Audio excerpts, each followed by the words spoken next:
Sound check. 4, 5, 6.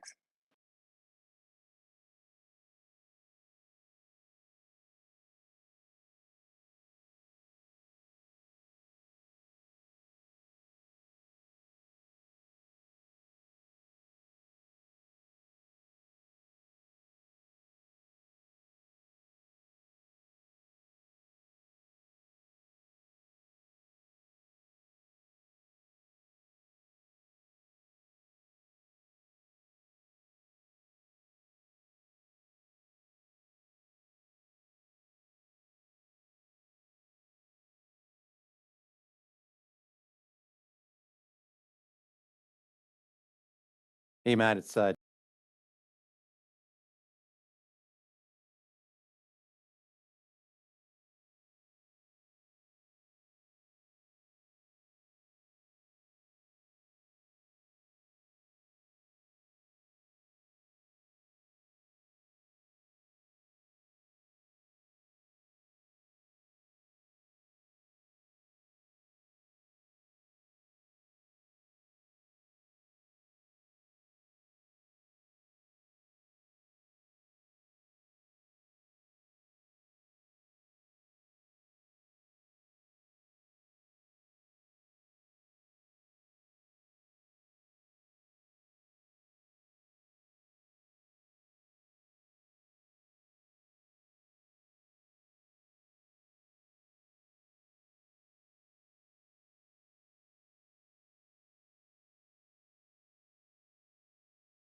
22. In order to ensure the meeting runs as smoothly as possible, I'd like to remind council and presenters of a few housekeeping items. As a courtesy to those watching or listening from home, please introduce yourself prior to speaking. In the event of technical difficulties, the meeting will be temporarily stopped to deal with the issue. This agenda contains 2 closed session items. Live streaming will cease during that period and will restart following the closed session. And I will now ask the clerk to take roll call, including the senior management team. Thank you, Warden Martin. Deputy Warden Talbot. Present. Councillor Komisky. Present. Councillor Mayberry. Present. Councillor McKay. Present. Councillor Molnar. Councillor Peterson. Present. Councillor Ryan. Present. Councillor Tate. Present. Alternate Councillor Lauder. Present. Moving on to staff. Ben Adley. Present. Kelly Black. Present. Lynn Buchner. Present. Mark Dagger. Present. Michael Dubin. Present. Gord Huff. Present. David Simpson. Present. Amy Smith. Present. Thank you. Thank you, Madam Clerk. That brings us down to the approval of the agenda, and Councillor Komisky, I believe you have that one. I do, and thank you, Warden. Moved by myself, seconded by Councillor Ryan. Resolved that the agenda be approved as amended to include the delegation of QP Local 1146 outside workers and delegation from the City of Woodstock and a delegation from the Tillsonburg Chamber of Commerce, and that the agenda be further amended by changing the order of business by moving item 8.3.1, report number PW 2022-32, titled 2018-2020 Water Distribution and Wastewater Collection Service Delivery Review, Outcomes and Recommendations after Delegation 6.5. Thank you. Is there any discussion?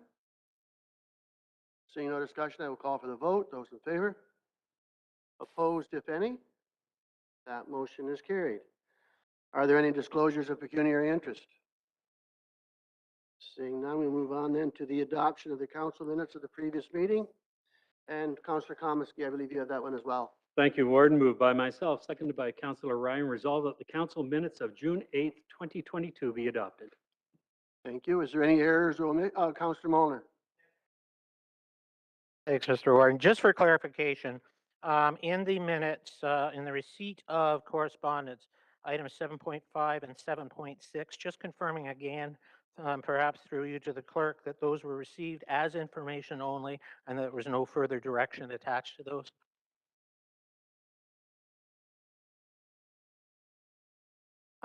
Through the warden to Councillor Molnar, can you remind me what those items were? I don't have them before me. To the warden to the clerk, they were correspondence addressed to the council of the County of Oxford from Woodstock Chamber of Commerce and Tillsonburg District Chamber of Commerce. Yes, those were received as information as the report is being dealt with this evening.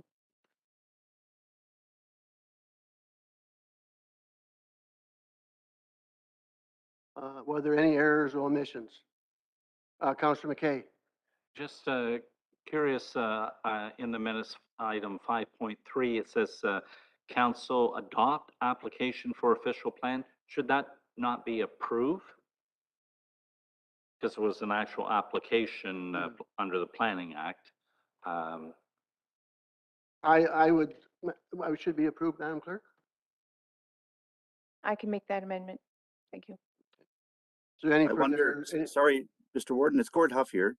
Yes. Is that the amendment regarding the agricultural policies? No, it was the application for official plan amendment OP 21-09-8. Sorry, is there a name attached to that? I just wanted to make sure we're on the, because if it, Sure, 2653009 Ontario Inc. okay. Sorry for the interruption. Thanks. Is there any other Deputy Madam Clerk?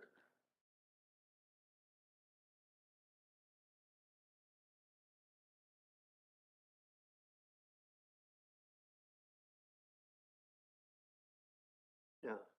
That was the clerk just advised, that was the application that staff recommended that we not adopt, but we adopted it anyway. It was passed. So that's why it's worded like that. But it wasn't, the report wasn't approved because the report was recommended it be denied. I understand that. Mine was simply a question. The action of council was to approve the application. Yes. So just questioning, do we have the right record of that decision? Just a question. Yes, okay, thank you. Any other comments or questions, discussion? So that will be as amended, Madam Clerk, then, and, yeah, okay then. So I call for the vote then. Those in favor? Opposed, if any? That motion is carried. And I believe Councillor Ryan, you have the next one for the public meeting? Thank you, Warden. Moved by Ryan, seconded by McKay. Resolved that council rise and go into a public meeting pursuant to the Planning Act and that the warden chair the public meeting. Thank you. Is there any discussion? Those in favor? Opposed, if any? Don't see any. So this now brings us to the public meeting portion of the agenda, of which there's one. And due to the nature of a hybrid meeting, members of the public have been asked to register in advance for the meeting.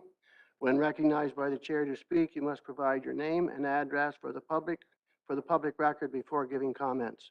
With regards to planning matters, only the applicant or people who provide oral or written comments regarding to the application are entitled to appeal council's decision to the local planning appeal tribunal.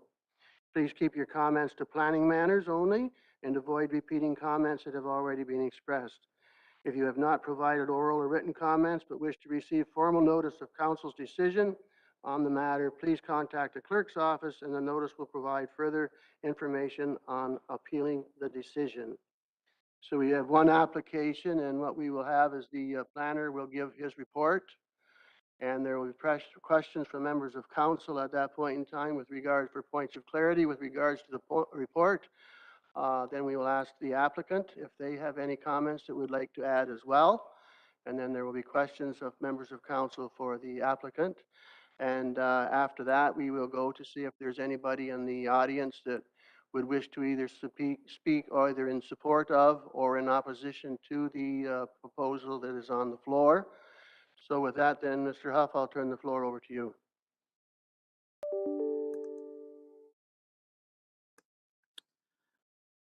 Thank you, Warden. This is an application before council tonight to amend the official plan for lands in the town of Ingersoll.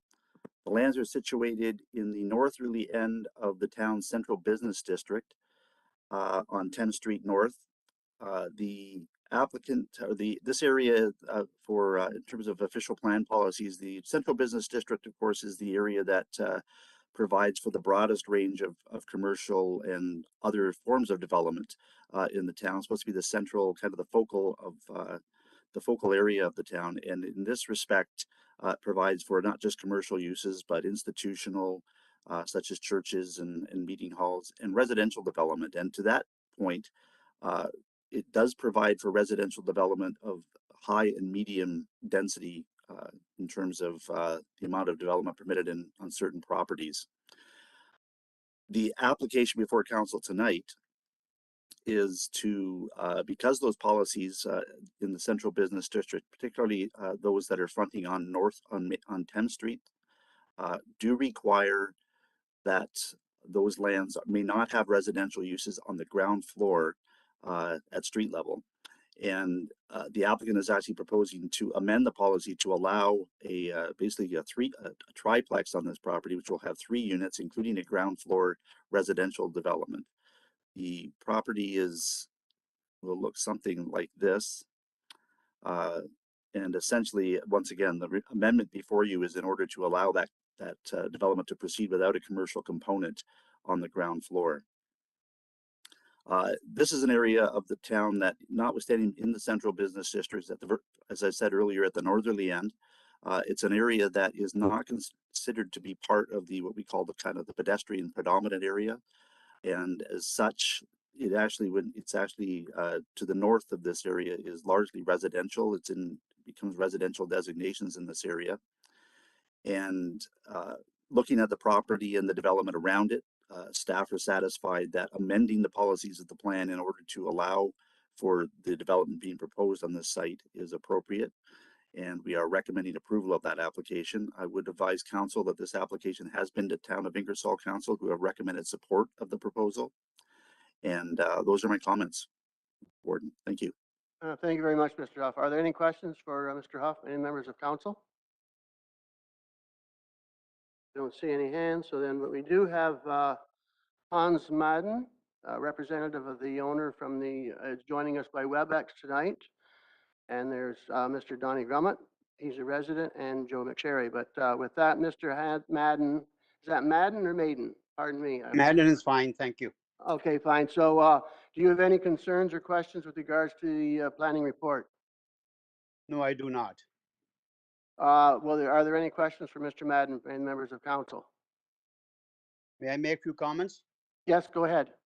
Yeah, just for your information, we worked with the planning staff as well as the town staff, and we went through a number of gyrations as to what could go on that property.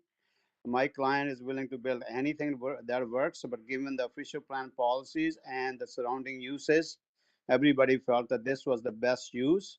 My client is even happy to build a single family home, but that doesn't comply with the European policies. So that's the reason we are suggesting a triplex or 3 units, and they are very affordable type of units, 1,200 square feet.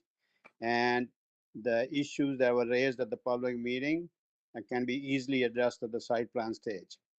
There was a requirement for a 3-meter road widening, and we have already shown that in our draft site plan. So I just want to put those comments in, and I'll be happy to answer any questions. Thank you very much. Are there any questions for Mr. Madden?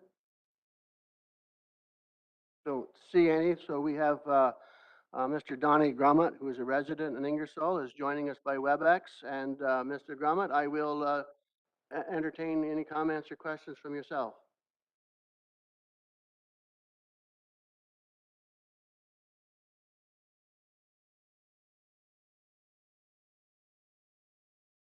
Yes, is he in the audience tonight? So we'll move on with the next one then. Mr. Joe McSherry is joining via WebEx as well. And Joe, are you here?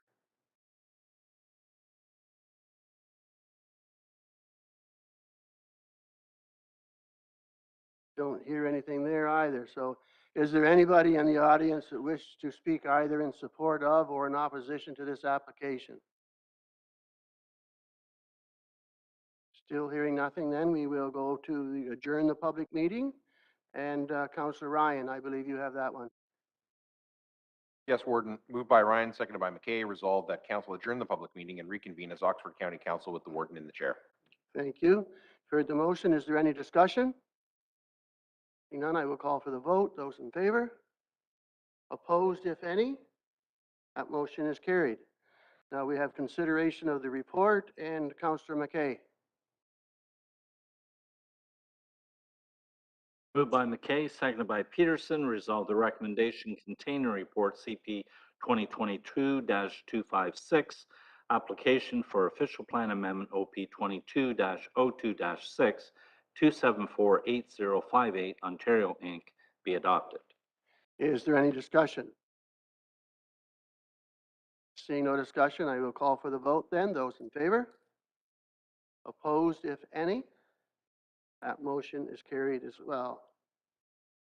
This now brings us to delegations and presentations portion of the meeting, of which there are 5. And I'd like to remind the presenters that delegations are afforded a maximum time limit of 15 minutes, and to avoid repeating comments that have already been expressed by other delegates. So the first delegation is Mr. Jeff Surridge, the CEO of the Community Employment Services.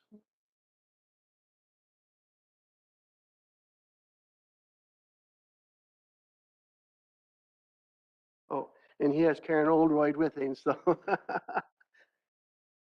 Karen is the program manager for the settlement services in Oxford County.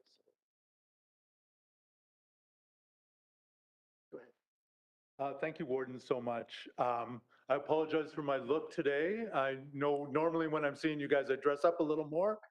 But we had, the Career Expo was today. We had over 600 people come to the expo to support the needs of 56 employers who are desperate for talent.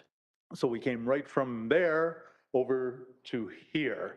And I'll switch gears a little bit in terms of employment to immigration, which is another area that this council has been incredibly supportive of for the last number of years as we looked at immigration as a vehicle to be able to support economic growth in our community and be able to bring in newcomers with the skills and talents that are required in the business community.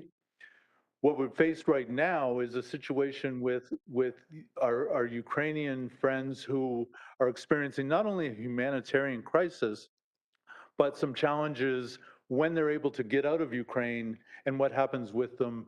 And we wanted to share some of those stories because we think we have a bit of a strategy. Oxford's been absolutely phenomenal with the Ukrainian families that have arrived, but there's more and more coming, and we expect more and more to continue to come, and we need to look at strategies on how we can support them. So I'm going to get Karen to maybe go first. So I apologize for my dress as well. I usually look nicer than this, but Jeff and I thought we'd be twins today.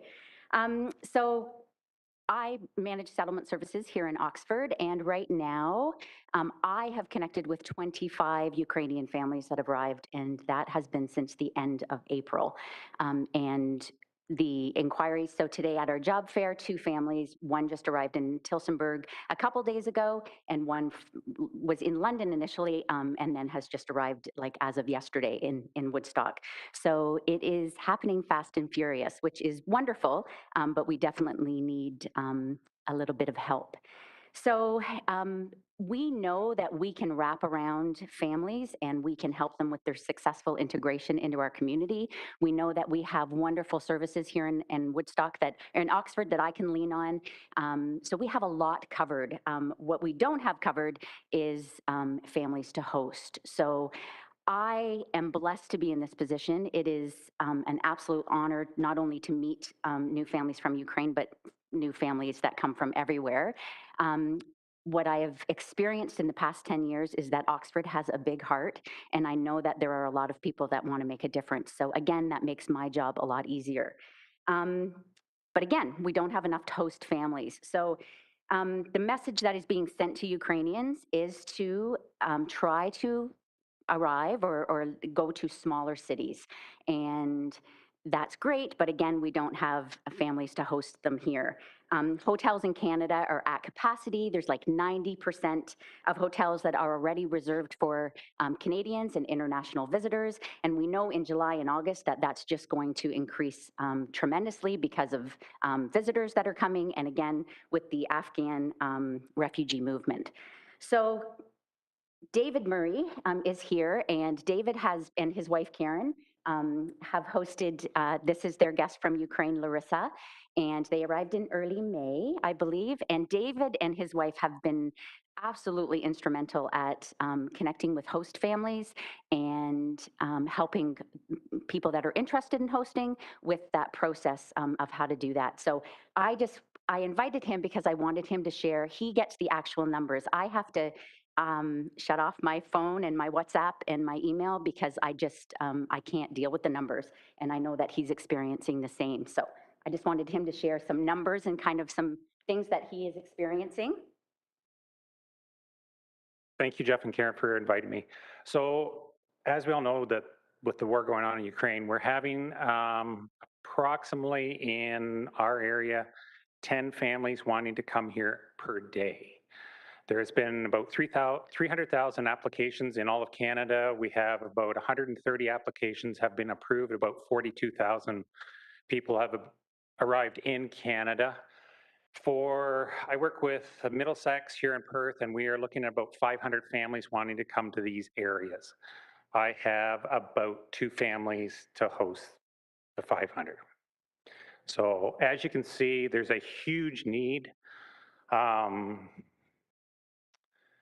for people wanting to be out of that war. You have to excuse me.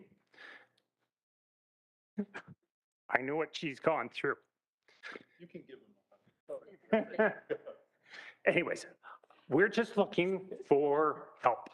It has been an overwhelming journey. It's been exciting.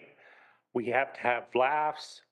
We have cries, but we're looking for help because we can't do it all ourselves anymore. It's just become so overwhelming. The amount of people who want to come here, want to be integrated in the Canadian society. They want to become citizens.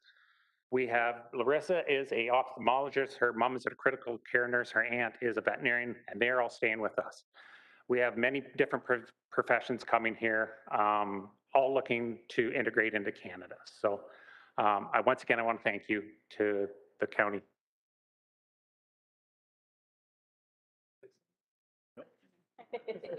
She doesn't have.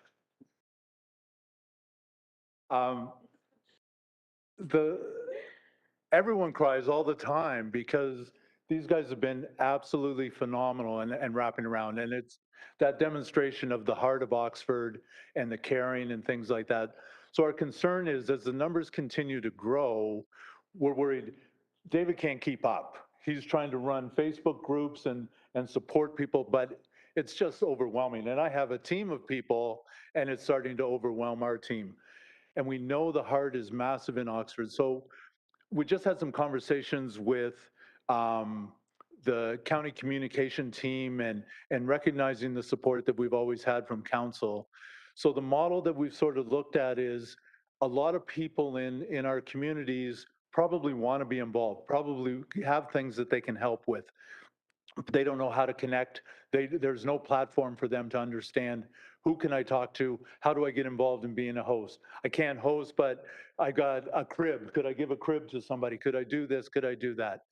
So the model that we're looking at is creating a portal that we could have up by next week, which is sort of a one-stop site. If you want to support Ukrainians in any level, that you just click on that portal. You want to be a host, all the information about what you need to be a host pops up. The application's there, you go through the whole process and it's good. You want to make a donation, you want to contribute a box of diapers, anything that you want to be able to do, just give you one point of access where all that information can go and take the heat off these groups who are just overwhelmed with the numbers. So our main ask is utilizing the broad reach of the communication branches within county council and the lower tier governments to understand what the portal can do, to talk with your constituents, and to use those social media platforms along with our own to drive traffic to those portals so that we can wrap around more of the Ukrainians as they battle with this humanitarian crisis. Entertain you, sir. questions? Are there any questions for the Councillor Ryan? So first of all, a question, Larissa, were you in the video at the meeting at the beginning of April? So first of all, welcome. It's much better to see you here with us in person than on a video from Poland, so welcome. Secondly, a question for the delegation then. Is it technical support and resources for the county that you're looking for doing the portal, or simply the promotion through our channels of a portal that you're going to set up yourselves? Primarily promotion through your channels. We have IT teams in-house that can do a lot of that work. If we get stuck, because of our long-standing partnership, we can draw on the county IT team to be able to support some glitch because we share the same intranet to be able to communicate on the outside. But primarily just the reach of the social media channels that are available to council, plus the political will of this table can drive a lot of people to get engaged who may not know how to get engaged right now. You have a follow-up, Councillor? Are there any, Councillor Molnar?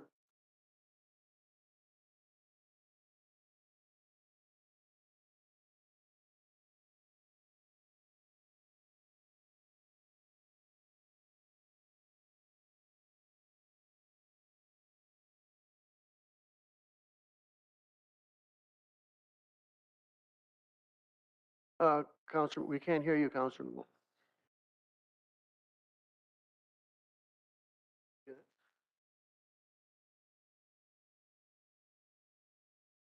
Not picking it up, Counselor.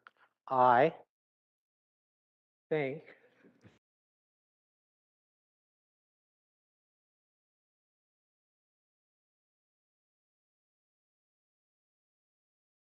sorry. Thank you. Thank you. In echoing Councillor Ryan, but I think, and welcome, and thank you for your leadership.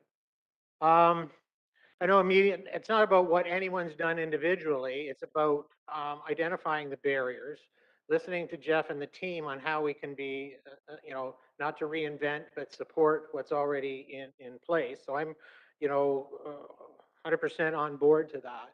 I know locally in the connections, we've reached out to various ministers, McNaughton and Laver, Ernie, the federal government. And there didn't seem to be a lot from the federal side relative to immigration at the time when I was reaching out on, even clarity from the, what opportunities to get people to Canada were. Leaving that over here for now, this presentation today is more about supply and demand, correct me if I'm wrong, relative to what demands are already here. And the fact that we don't have enough supply in our system, whether it's hosts and materials and love, I don't think that's in shortage. To supply the number of people who are already have arrived or will be arriving in Oxford County and the greater Southwestern Ontario region. Do I understand that correctly? That we're pretty much at maximum capacity right now, but we believe that with this strategy, there's a much higher level of engagement that will occur. It's just an awareness piece about people not understanding how they can connect and how they could be involved. I think you're right. The heart's never a question in Oxford. So, but our goal here today, through any ask that you have, is to facilitate a system, or to other education, awareness, economies, HR, interesting symmetry between the two places you've been today. Yep. On the demand that's already here. And we can worry about the broader people that want to get here that are being restricted by our federal government at another time. Yep. Okay. So I'm, as one member of council, totally committed, and I hope that this is the same message that I'll be able to carry to our local municipality as well, and look for whatever support that you require. I guess what I'm really saying is I think there's just so many people that want to help and don't know how, and I can look in the mirror and say that myself because of the number of communications that I've sent, and don't know how to help. So if this is the way that we can bring to a central kind of suppository on how we can help, then let's get this done and then move to whatever other priorities come down the road. So anyways, there wasn't a lot of question in there, but I'm clear on the expectations, and it's too important not to get some clarity on it. So And thank you. it's interesting, Stephen, that you bring up the HR aspect, because I think at least 2 of the Ukrainians had job offers today, right? From that event, because the employers, as we know, hey, that's some way I can make a difference. And so they got job offers out of the fair or out of the expo today. And 12 are already employed. So yeah, you're right. They're eager to actively integrate into our community, and they're going to be an incredibly valuable asset going forward in terms of the skill and labor shortage that everyone was facing wearing my other hat today. Are there any other questions or comments from members of council? Councilor Mayberry. If I may, thanks, Jeff. Nice to see you again, Larissa. You didn't see me last time, but I was there with Councillor Ryan at St. David's a month and a half ago. I just wanted the idea around the portal, I think is fine. I just wonder about when it'll be up. You said hopefully next week. I'm just wondering, is that something that you can, maybe through the clerk, send, and then clerk could actually send it out to all of the clerks in the township, and that would get it on everybody's website, right? Yeah, absolutely. And if you could, I'm while sure you're Steve sending can it, Make that happen, yeah. okay, and if you could, while you're sending it, sort of sending some kind of encouragement from, say, county council to advertise it as broadly as possible on as many Facebook pages and all that sort of stuff because most of the municipalities will have a series of different groups and that they can probably attach to. And really what you need is to get the word out right now. Once you get the word out, as you've said, people will show up. Yeah, absolutely. Okay, thank you. Any other questions or comments? I don't see any then, so thank you very much, Jeff and your crew, Thank you, for Mike. your presentation. We thank you.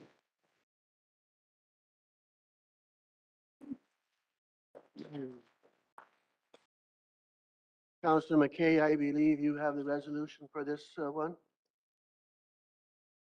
Moved by McKay, seconded by Peterson, resolved that delegation from Welcome to Oxford Settlement Services be received, and further that Oxford County Council support profiling the need for host families and encourage community members who can to get involved, and further that Oxford County local municipal councils be requested to support the promotion of a common web portal, which once released will accept expressions of of interest for host Ukrainian families. Thank you. Is there any further discussion? Seeing none, I will call for the vote. Those in favor? Opposed, if any? That motion is carried. Karaoke. That brings us down to the next delegation. It's Mr. Chris Eby, and I have Janini Jones, but I think you've brought somebody else with you, though, have you, Chris? Yes, so I will just turn the floor over to you at this point then, Chris. Thank you, Your Worship Warden.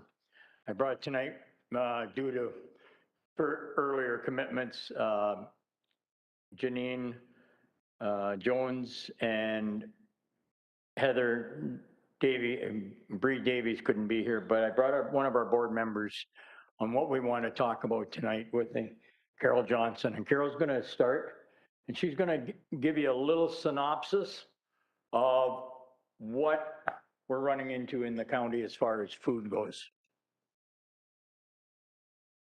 Yeah, I volunteer for two different places here in town for Operation Sharing and also Food for Friends. I'm there 3 days a week, Monday, Wednesday, and Friday. We start at 9 in the morning, and by 9:30, 10 o'clock at the latest, all of our food cards are gone. We have to turn people away. We don't like doing that. So what we've started doing is trying to get donations so that we can keep them in the office. So the people that do not get the cards will get like, say, soup or some cereal or whatever from the cupboard that we have. That's how we're having a big problem with that right now. And donations are, which is understandable, not coming in as fast as what they used to. So we're hoping that if this store opens up, it'll be a really big help to take pressure off of us too, so that the people will have more places to go to and not feel that that we're having, I don't know how to say it, that they're not getting the food that they need right now. So there's where we stand right now with Food for Friends and Operation Sharing. So I also pick up vegetables from the community free table every Saturday, and I drop them off for Food for Friends. So that's what they use when the cards are all gone. We put that out so that the people will have at least something, some vegetables or something like that, that they can eat raw if they're on the streets. Or people that have a microwave or whatever can microwave it and still have something. Thank you for your time. Thanks, Carol. Anybody that knows me, I know Councillor McKay does, our three from the city, David Mayberry, Mark Peterson, they know where my heart is. Mr. Martin knows where my heart is. Yeah, there's one down here pumping, but the big heart's right here. We are not here tonight to ask for money at all. In other words, zero money. What we're asking for is to possibly the county council for the county of Oxford would give us one room, sizable room in the old CAS building that we can open up what we're calling right now, for lack of a better term, the Gap food store. I have done a lot of homework on this before I came to county council, before I put it in.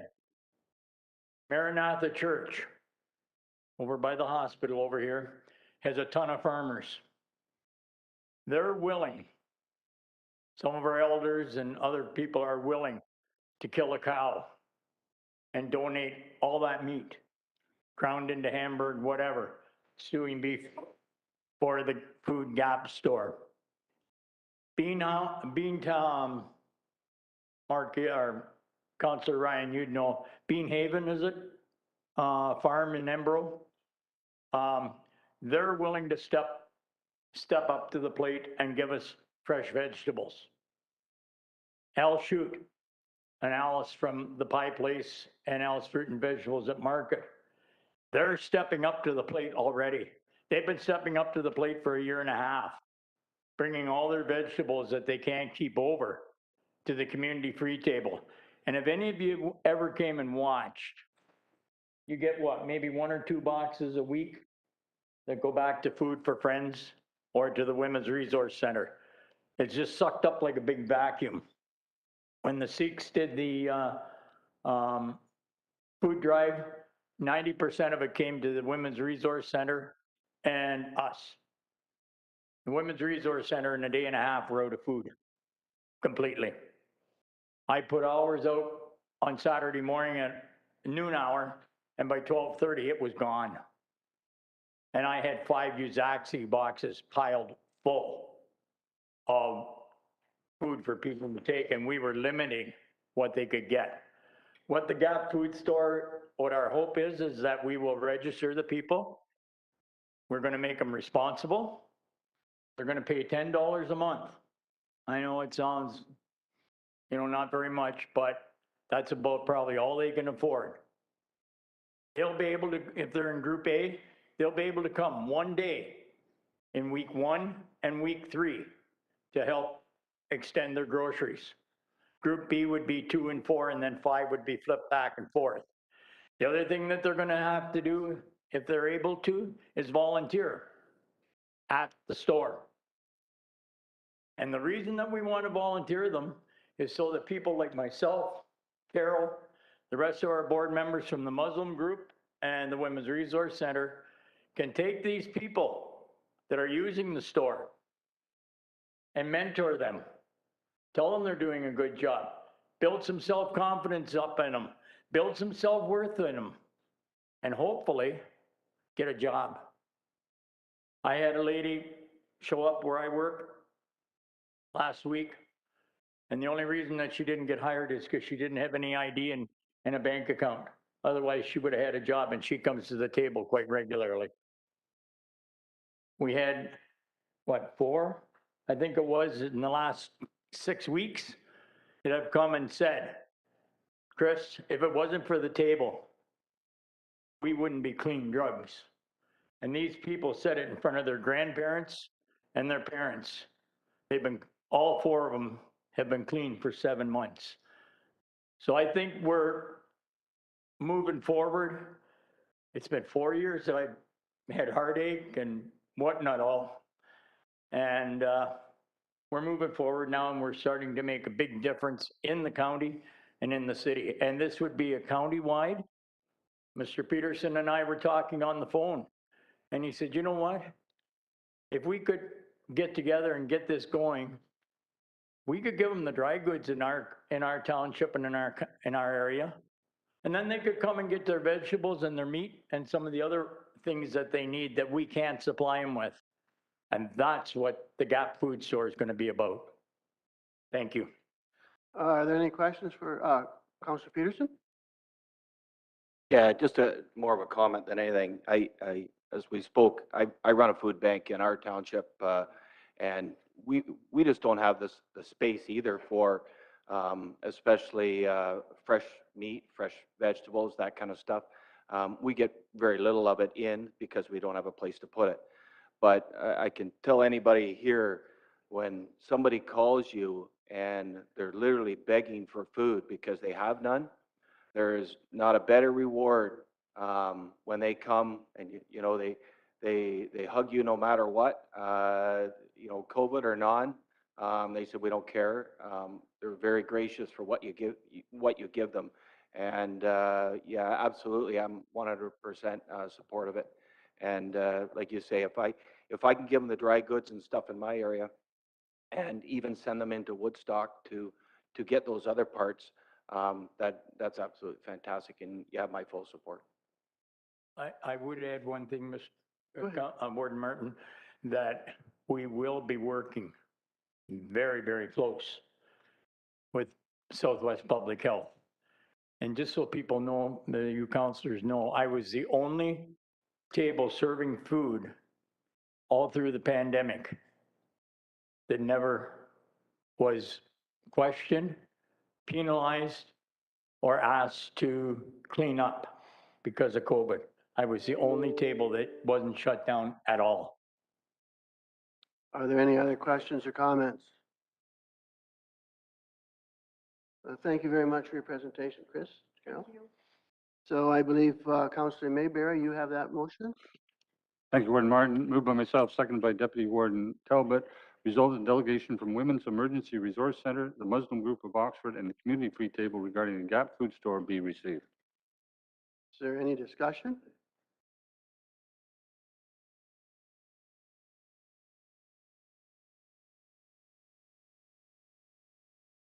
Councillor Molnar?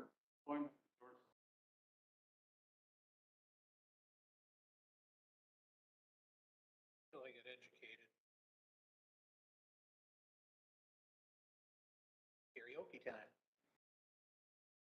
Just the one question that was asked by the delegation was regarding the old CAS facility. I assume that meant Children's Aid Building. Is there any affiliation between that property and the Corporation of the County of Oxford, and any comment that Human Services are prepared to make regarding accessibility to that asset? Care to comment, Mr. Dubin? Thank you, Warden. I'm not sure that Ms. Black would be able to comment on the accessibility piece. Mr. Simpson might be able to. We haven't had an opportunity to meet with the proponents to talk about what they have in mind. So if council does want us to meet with them, we'd be happy to do that and bring back a report. I would also suggest at the meeting perhaps look at potential other locations. It seems to me that there might be need for food storage and a few other things, and I'm not sure that that particular facility is suited for that. And to the councillor's point, there's also the issue of accessibility. It's also a much larger building, and I'd have to check with facilities to see how much effort we put into that building right now in terms of utilities and maintenance and that sort of thing. So I don't want to come across as negative. All I'm saying is I think if we have the discussion, we should look at other potential locations that might be a better fit as well. So if council gives us direction to meet with the proponents to explore this, we'd be happy to do that and then bring back a report. Thank you. Any further discussion? Councillor Mayberry? Well, I would be pleased to amend the motion to suggest that staff investigate this a little further and see how they could help with meeting with the group. If the seconder will. And Deputy Warden, you're comfortable with that as well? Thank you. Any further discussion? Seeing none, I will call for the vote then. Those in favor? Opposed, if any? That motion is carried. And the next delegation is Coopy Local 1146, Outside Workers, and Mr. Tom Fuller, I guess, is in person, and he's going to make a presentation.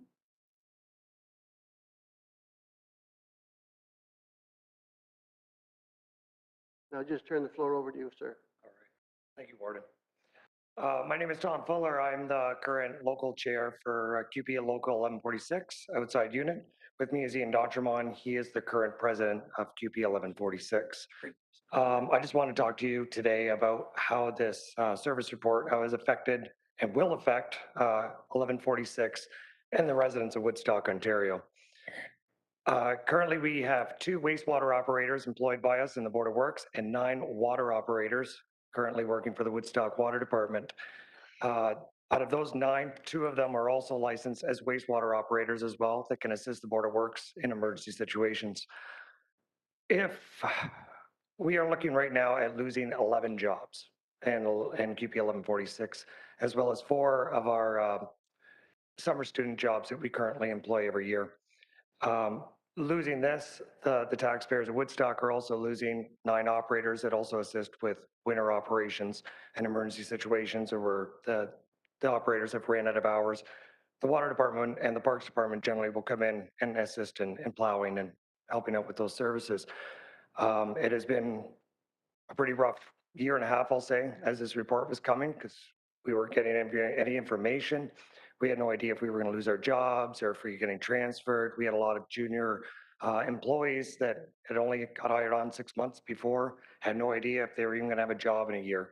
One of our operators is committed his entire adult career to the water department. He watched 20 years ago at the beginning of his career as the PUC dissolved, and now unfortunately at the end, he's watching similar circumstances coming again. We believe that we run one of the highest level of water systems in Ontario. We offer a service that most municipalities can't even touch. We do about 1,000 service calls every year, going into people's houses, trying to save them money, trying to conserve water. We have one of the best valve operating maintenance schedules in the entire province, which anytime we go to a conference, they can't believe that we're turning every last one of our valves every 16 to 18 months. What this means for the taxpayers is we have a main break, we shut down a street, not 8 city blocks, and then break 4 valves in the process. Now you have to go back and fix those valves. So a main break's cost just increased tenfold. At the end of the day, a lot of us are taxpayers here. This is our hometown. We have a personal relationship with this town. We believe that there should be a high standard with water, that there is no minimum standard, that you should always have the best you can. I wouldn't want to live in a minimum standard house. I wouldn't want to drive a minimum standard built car. And I definitely wouldn't want to drink minimum standard water. At the end of it, QP believes that the status quo is the best situation for QP to keep our employees. There'd be no loss to employees in the Woodstock. There'd be no loss of jobs to the county. And you would keep on the operators that are best to operate the city of Woodstock, and that's ones with a personal relationship with this town. We're your family, we're your friends, and we're your neighbors. Thank you.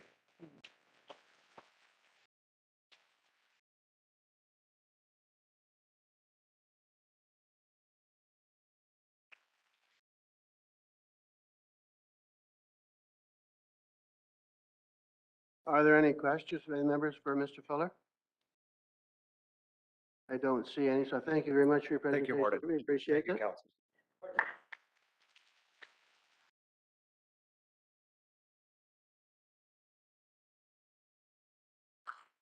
The next delegation is Mr. David Creary, the CAO of the City of Woodstock. And David, I'll turn the floor over to you.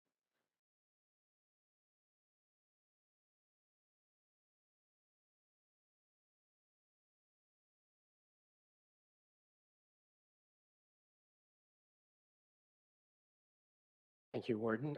Name is David Creary. I'm the Chief Administrative Officer for the City of Woodstock. So, good evening, Warden and members of Council. I'm here tonight to speak to the Public Works Report respecting water distribution and wastewater collection service delivery, and specifically to clarify and provide additional insights into the information before you. So I want to preface my remarks that I would be speaking with respect to the Woodstock systems, but many of these points will be common to Tillsonburg, but perhaps not all. The recommendation before you is to serve notice upon the City of Woodstock, the Town of Tillsonburg, that service agreements for the provision of operational services be terminated and that the county proceed to implement a centralized service delivery model. Now, there are several arguments in support of this recommendation from a report that considers cost, risk, and level of service. And I'll speak briefly to each of these points. The first consideration, cost. The report indicates a centralized service delivery model will save $1 million per year. But looking more closely at this figure reveals questions. The report estimates labor costs of a centralized system at approximately $100,000 higher than the status quo. So not lower, but higher labor costs. The report goes on, though, to estimate approximately $730,000 in savings in internal charges and insurance for the centralized service system. We believe that most of this category relates to the cost of fleet, but we are unable to identify where the consultant includes costs to own, rent, or operate fleet to maintain the Woodstock and the Tillsonburg system under this centralized model. Now, Woodstock owns the fleet to maintain wastewater collection and water distribution, and some of which is dedicated to sewer and water, and some is shared with other city infrastructure. The fleet includes Vector truck, dump trucks, valve turning truck, backhoe, pickup trucks, trailers, etc. Under the centralized model, the county proposes to rent this equipment to maintain the two largest systems in the county. Yet we cannot identify where these costs are included in the centralized model. All of Woodstock's and Tillsonburg's costs are eliminated in the centralized cost model, and there are no increases in county costs beyond those that are incurred for the current county operations. We're also unable to identify where the consultant includes costs for items such as GIS or locates for Woodstock and Tillsonburg in this centralized cost model. Similarly, all of Woodstock's and Tillsonburg's costs are eliminated in the centralized cost model, and there are no increases in the county costs beyond those that are incurred for current county operations. So these points raise questions as to the accuracy of the centralized system financial model and this estimated $1 million of savings. You will hear that Woodstock spends too much to maintain the Woodstock systems, particularly in comparison to county costs to maintain other systems within the county. Woodstock has the largest wastewater collection system, the largest water distribution system in the county. The Woodstock water and wastewater systems are the oldest by far of any of the other systems in the county. Now, this is an important metric. As you can imagine, the age of the system will dramatically impact the operation, the maintenance, and the cost. Further, Woodstock has the highest number of service connections to the system. The more connections, the more failure points, particularly when you're dealing with pressurized water systems. Now, the consultant report uses a cost per kilometer as well as a cost per customer account for its financial metrics to compare Woodstock Tillsonburg against the county financial performance. Both of these metrics will produce more favorable results for the county-operated smaller water systems and sewer systems. In some cases, county-operated systems will just have a water connection, but no corresponding sewer connection. An example is the village of Sweetburg. Public water, no sewer system. A financial metric which uses a customer account creates an unfair bias because there's only one connection per account. We don't have that in the city of Woodstock. County-operated smaller systems have comparatively newer infrastructure, longer runs of pipe, particularly with transmission mains, water transmission mains without connections, and fewer service connections than Woodstock and Tillsonburg. The selected financial metrics disadvantage both Woodstock and Tillsonburg systems. The consultant report does not take these factors into consideration, and it's premature to declare with any degree of confidence that the county can properly maintain the Woodstock and Tillsonburg system with any material savings. The second item is risk. The report recommends centralized system delivery as the best option to mitigate risk. Our response is that drinking water systems are heavily regulated by the provincial government. Interrogative inspections occur annually, conducted by ministry personnel. Woodstock always passes the annual inspection, never receives an order, and only receives commendations from the inspector on the maintenance program. On this point of risk, there have been criticism that Woodstock maintains the water distribution system to a higher standard than the recommended industry and best practice. Specifically, we turn our valves on a more regular basis, as mentioned by the previous delegation, than the county would otherwise require under industry best practice. Do we do this? Yes. Why? We have an older system than the rest of the county because our workers take pride in the work that they do, because we maintain the system as if we owned it. Because when it's 3 in the morning in a blizzarding winter Sunday morning, and our water operators are responding to a water main break, one of 10 to 20 plus that occur every year, you want to know that the valve that you're turning is going to isolate the pipe that you need isolated. That's why we do it. Our service levels mitigate risk. Does this cost more? Yeah, technically, yes. Practically, it depends on whether a full-time employee can be reduced if this work was not done. But in the end, we believe our community wants a drinking water system that is maintained to a higher standard than minimum. We know our staff appreciate and take pride in the work they do, and they want to be confident that a valve will work when they need it to. The next element is level of service. Under the centralized model, the county proposes to rent equipment to maintain the systems in the initial years. Renting the equipment to maintain the Woodstock and Tillsonburg system is not advisable. I would not recommend it. It will lead to significant level of service reductions. A sewer backup requires a fully resourced rapid response. This means having equipment such as a Vector truck on hand to clear the grease buildups, to cut the tree roots that have infiltrated the pipe. This wouldn't be immediately available if the equipment was to be rented under the centralized system proposal.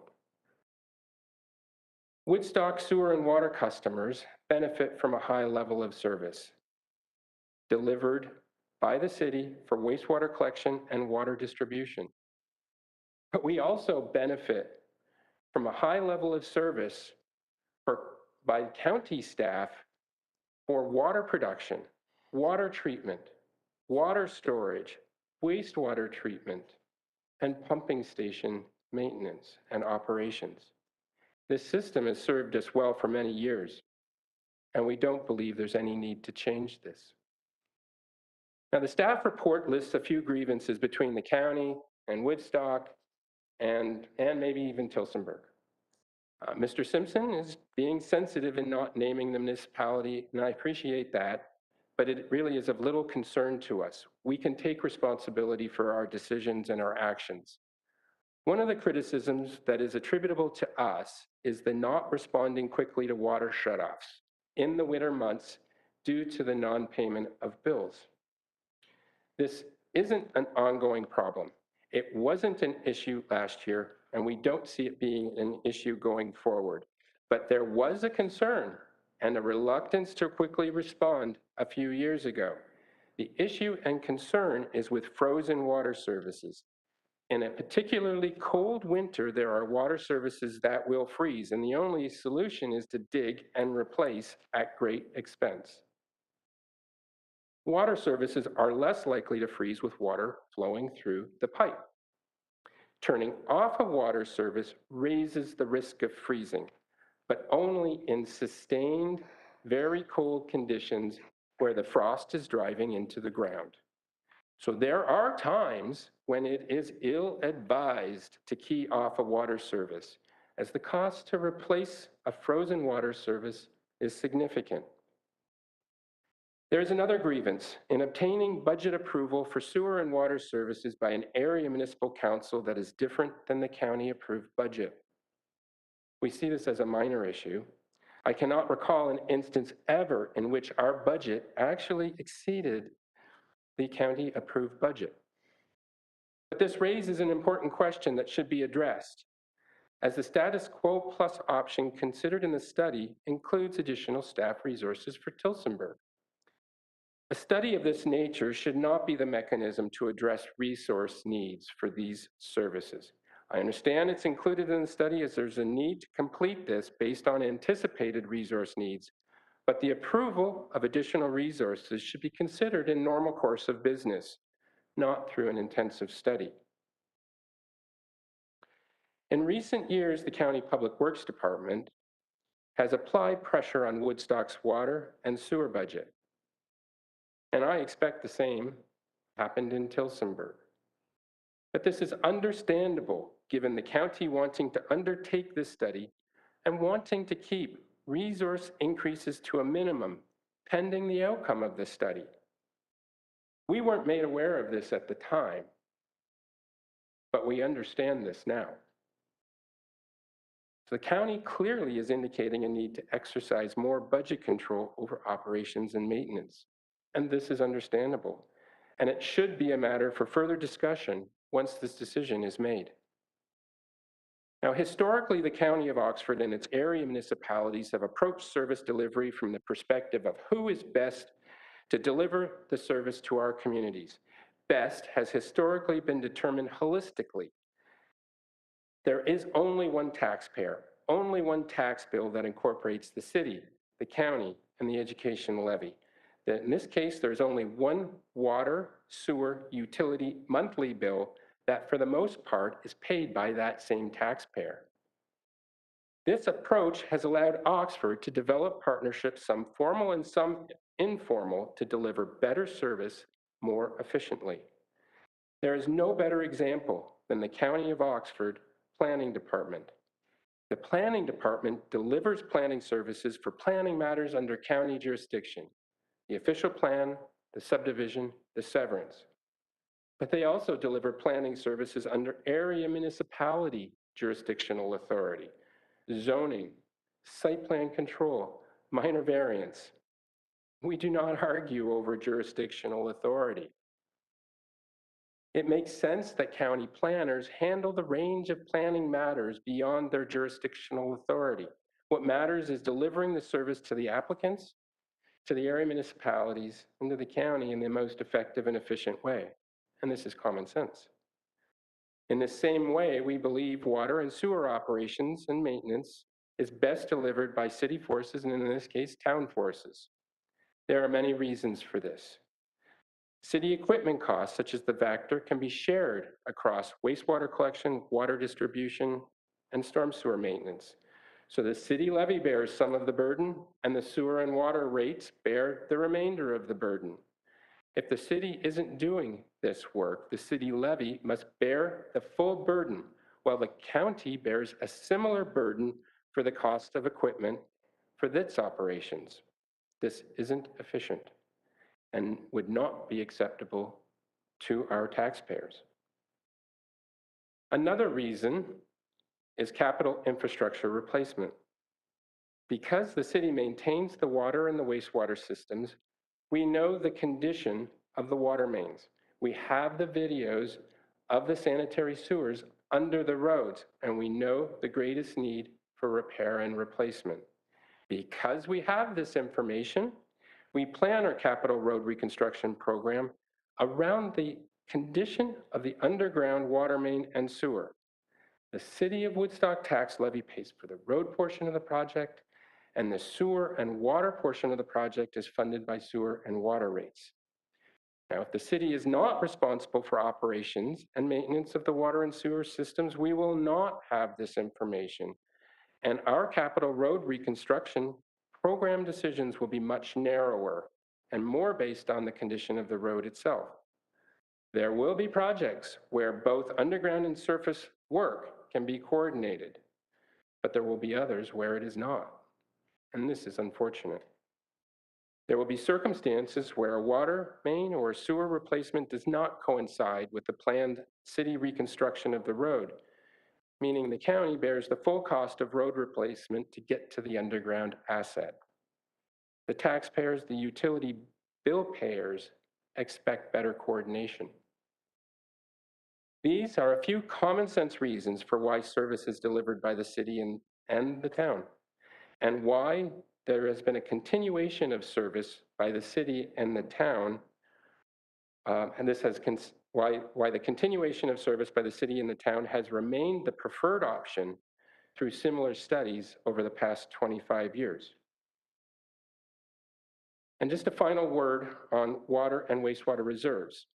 Last week, City Council passed a new development charge bylaw that eliminates the development charge exemption for industrial development. This exemption is believed to be no longer necessary to attract new industrial development to the city. The county development charge, Woodstock Area Specific Sewer and Water, it's a mouthful, bylaw, retains this exemption, and we believe an update to the study, to this county study, is not planned until 2024. A study completed in 2024 likely means an effective bylaw in 2025. And at the current prevailing charge of $22.40 per square meter, the county stands to forego millions of dollars of potential development charge revenue for the water and wastewater reserves alone over these next 2 years. There is much sewer and water investment needed for growth, and the opportunity to collect this revenue should not be lost. We would recommend that County Council commence an abbreviated development charge study to consider implementing a similar change to their bylaw to remove this exemption. And with that, I want to thank you, Warden, members of council, and county staff for your time. Are there any questions for Ms. Curry? Councilor McKay?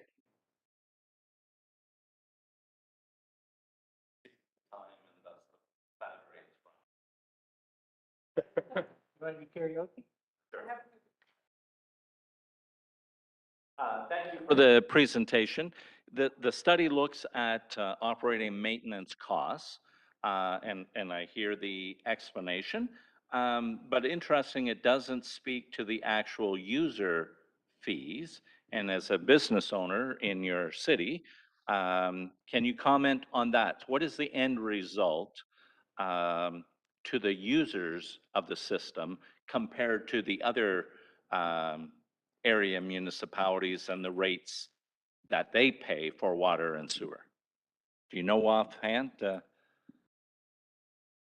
Your worship, through to Councillor McKay, so is the question with respect to the rates that the Woodstock customer pays? Yes.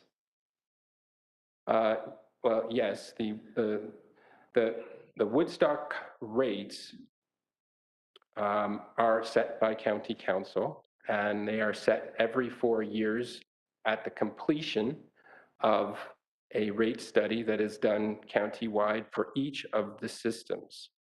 And aren't the city's rates the lowest? The city's rates are, yes, the lowest. Yes, given the economies of scale associated with the number of customers, yes, they are the lowest. Thank you. Are there any other questions from members? Councillor Molnar.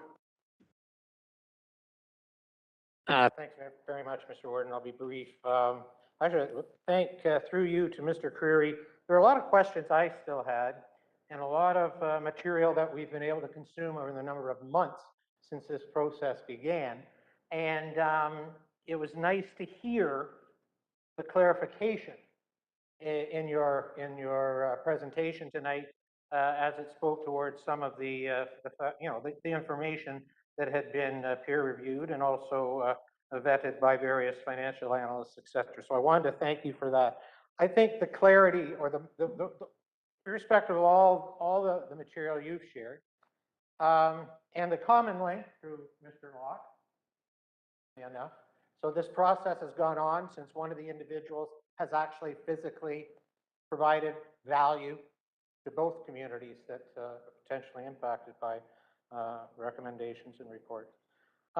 Is who pays for the services of water and wastewater in the city of Oxford? Who actually pays the bill, the capital, the operating and maintenance costs? Your Worship, through to Councillor Molnar, in the case of the city of Woodstock, the costs of the system, whether it's operation cost or capital replacement cost, is borne by the users of that system. So the ratepayers, the water and sewer ratepayers, are paying for the operation of the existing assets as well as the capital replacement of those assets. Development charges are, for the most part, expected to fund the cost of the growth pieces of those assets. Okay, I appreciate that. Again, looking for clarity, understanding that the economic engine on the 401, 403 area of the county of Oxford and the values that economic development in Woodstock provides to all of us and ultimately provides in all our human services and our housing and all these other things actually does and is interconnected to the fact that there's some symmetry and control on water quality and the resources that are provided through the billing system in your city. Thank you. Are there any other questions by the members?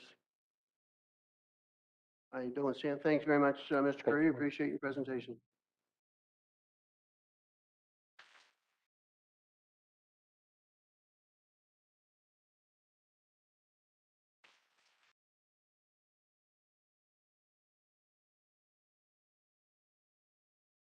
Next delegate is Suzanne Rankin. I'm the CEO of Tillsonburg Chamber of Commerce. Yes, thank you. Can you hear me okay there? Yes, we can. You've surprised me. I was looking for you in the crowd, so go ahead. I am hybrid, virtual, whatever we're going to call it. Anyway, thank you, Warden, Chair, and members of Oxford County Council. I am Suzanne Rankin, the CEO of the Tillsonburg District Chamber of Commerce, and I thank you for accepting my delegation request to be here tonight to speak on the issue of the agenda item 8.3.1, Water Distribution and Wastewater Collection Service Delivery Review. And I'd like to just clarify that I am speaking on behalf of our Tillsonburg District Chamber of Commerce membership businesses tonight and not as Suzanne Rankin. You are all in receipt of our chamber letter dated June 1st on this topic, which was sent via email to members of Oxford County Council and Oxford County key staff, those of which who oversee or have direct responsibility and or knowledge of water, wastewater delivery in our county.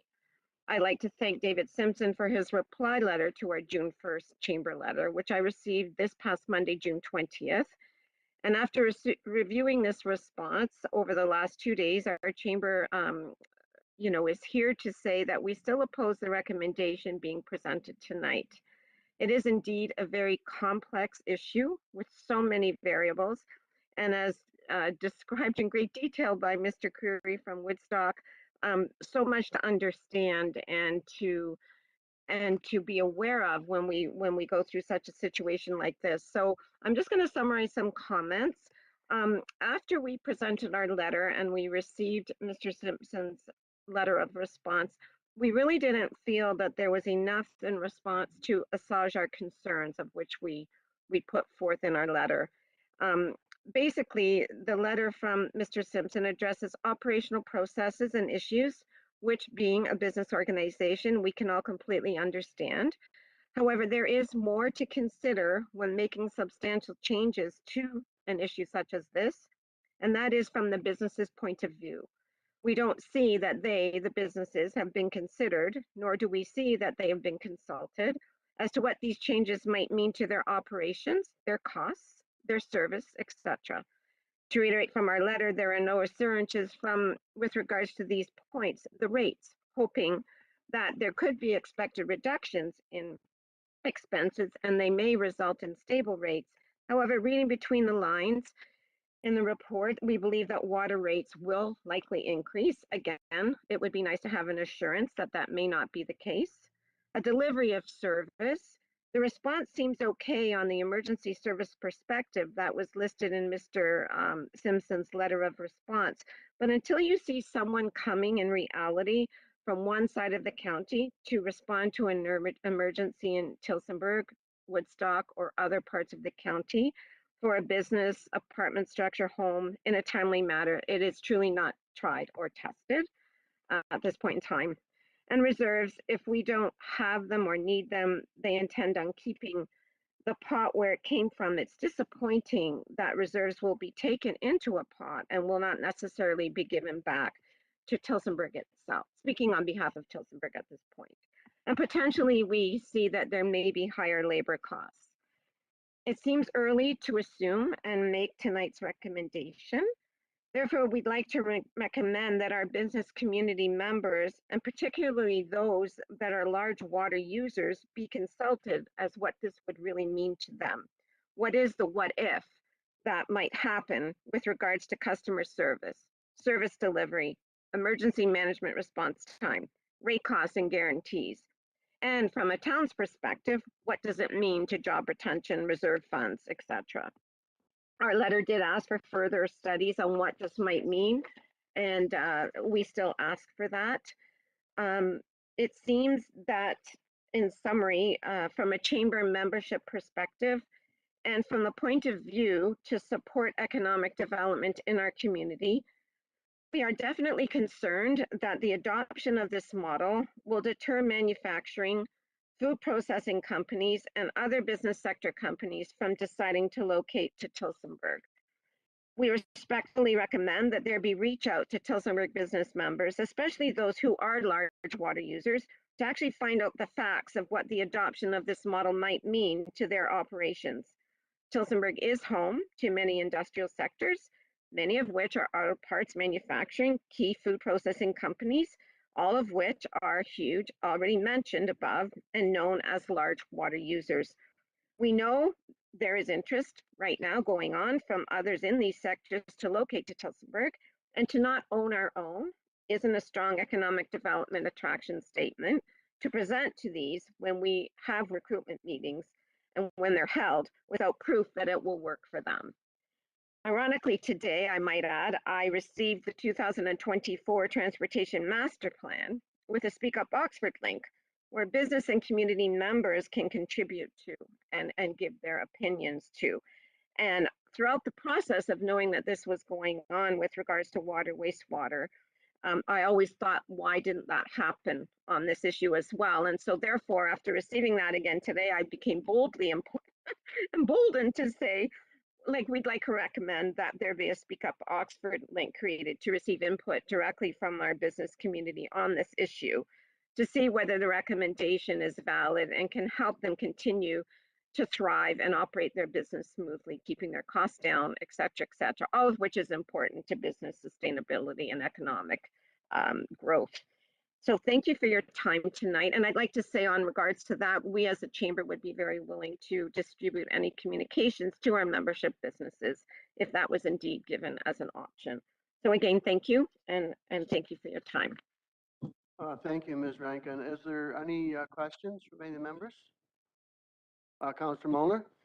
Well, be brief again, and I do want to thank Ms. Rankin on behalf. I certainly know Suzanne, know the membership, and have been in contact or been contacted by a number of her constituents and partners in the community, especially from some of the larger water and wastewater disposal in the food processing sector in our community. Just to confirm though, Suzanne, or Ms. Rankin, excuse me, in the letter that was sent to, and I would reaffirm as my question during the adoption of the minutes section of the meeting this evening, was sent to members of Oxford County Council. Am I correct? Yes, that is correct. And it was also sent to key staff people at Oxford County, those of which we believed would be understanding of the issue and should need understanding of what we were talking about. And we collaborated with the Woodstock Chamber and Advocacy on this item Very as to who similarly, we yes, were going both to. letters were addressed to members of Oxford County Council. Oh, most definitely, yes, sir. And yes. We've heard earlier tonight that the minutes will reflect that both those correspondence were received as information with no direction. And yet on the 20th of June, in advance of this evening's meeting, before any consideration by this council, correspondence has been sent on letterhead of the County of Oxford that you've received and you're referring to tonight. I'm just trying to confirm the order of operations, that's all. Yes, so our letter was dated June 1st, emailed to members of Oxford County Council, I believe June 4th, and June 20th, Monday, a receipt of letter from Mr. Simpson through to my email. Okay, thank you. Thank Are you. there, thank you, Ms. Are there any other questions for the members? I want to thank you very much for your presentation, Ms. Rankin, and we're going to receive these three to be dealt with the report, which is coming up next. So I believe, Councillor Peterson, you have the resolution to deal with this. Thank you, Warden. Moved by Peterson, second by Mulder, resolve the information provided in the delegation for QP Local 1146 outside workers, the delegation from the City of Woodstock, and the delegation from the Tillsonburg Chamber of Commerce be received and considered along with report number PW 2022-32 titled 2018-2020 Water Distribution and Wastewater Collection Service Delivery Review Outcomes and Recommendations. Is there any discussion? Don't see any, so I will call for the vote. Those in favor? Opposed, if any? That motion is carried. Councillor Peterson. Thank you, Warden. Moved by Peterson, second by Mulder, resolved that recommendations contained in report number PW 2022-32 titled 2018-2020 Water Distribution and Wastewater Collection Service Delivery Review Outcome and Recommendations be adopted. We have Mr. Simpson on. I think, Mr. Simpson, you are going to introduce the two authors of the report, are you? That's correct, Mr. Warden. So with that, I'll turn the floor over to you and the two authors then, please. Thank you very much. Again, thank you, Warden and members of County Council. We're joined here tonight with members of the consultant experts from GM Blue Plan and their sub-consultant Municipal View, to which I will introduce in a moment. We're just bringing up the presentation right now so we can share the screen with everyone. And Andrea, when you're ready, if you could progress to slide 1, that'd be great. So again, really thankful for the opportunity tonight to present a high-level overview of the service delivery review for the water distribution and wastewater collection service provisions across the county, obviously which include the contracted services being provided by Tillsonburg and Woodstock on behalf of the county. So just before I handed it over to the consultant team here, I wanted to provide some of the background regarding Oxford's water and wastewater systems just for council's benefit and just make sure we're clear on that aspect. So Andrea, if you could jump to the next slide, please. So just a reminder in terms of municipal authority under the 2001 Municipal Act, obviously Oxford holds the exclusive municipal authority and responsibility for all water and wastewater services, including water distribution and wastewater collection services. Again, a second real key point is these are county-owned assets. They've always been county-owned assets. And then just the third point there, if it's not blatantly obvious at this point, but obviously the county operates all of its water distribution systems and all of its wastewater collection systems, except in Woodstock and Tilsonburg, which are operated and maintained under service provider contract agreements with the county. Next slide, please, Andrea. So just a little bit of context in terms of the path of how we arrived here today. Just going back well over a year ago in March of 2021, there was a county report came forward through CS 2021-14. Through that report, council directed staff to pursue municipal modernization program funding to undertake a joint water distribution and wastewater collection service delivery review. So that was the impetus and the trigger to start the study and proceed down that road. Based on our application to the Ministry of Municipal Affairs and Housing in June, we were successful of receiving approval, following which time we met with the town of Tilsonburg and the city of Woodstock staff to validate and agree upon a request for proposal terms of reference. So we had that all collectively reviewed and signed off in July of 2021, at which point we took that RFP terms of reference to market. Prior to awarding the RFP in September, again, staff from the county, staff from the town of Tilsonburg, and staff from the city of Woodstock all participated in terms of a technical evaluation committee for the RFP submissions. Collectively, GM Blue Plan was awarded the assignment there in September 2021 based on all of the technical ranking by the joint staff. So since that time, obviously the project kickoff there, late fall 2021, we've spent almost 6 or 7 months working through a lot of detailed information to get to the point where we had a number of final technical memorandums that were sent out to all the municipal staff at not only Oxford, but the town and the city as well. You can see the timeline on that being March 22nd, 2022. And then obviously a day later, we brought the first final information report to County Council on March 23rd, which was the essentially the consolidated consultant report on the matter. As you're well aware, we did also circulate that service delivery review report to the area municipalities. Myself and GM Blue Plan and Municipal View then proceeded with a number of council delegations to Tilsonburg and Woodstock in kind of late spring there. And that's basically brought us to where we are now. If we could jump to the next slide, please, Andrea. So at this point, I'll leave it to the consultant experts here. Thrilled to introduce Andrea Clemencio from GM Blue Plan, who was the lead project manager, and one of the key sub-consultants was Jim Harnum from Municipal View. So both Jim and Andrea have significant municipal experience in this matter and have certainly brought that expertise to this very complex assignment. So on that, I'll pass it over to Andrea and Jim, and I'll pop back in at the end just to help close out the presentation. Thank you. Thank you, David. And good evening to Warden, County Council, senior staff, and members of the public. We are here tonight to talk about this complex project, as Ms. Rankin made note.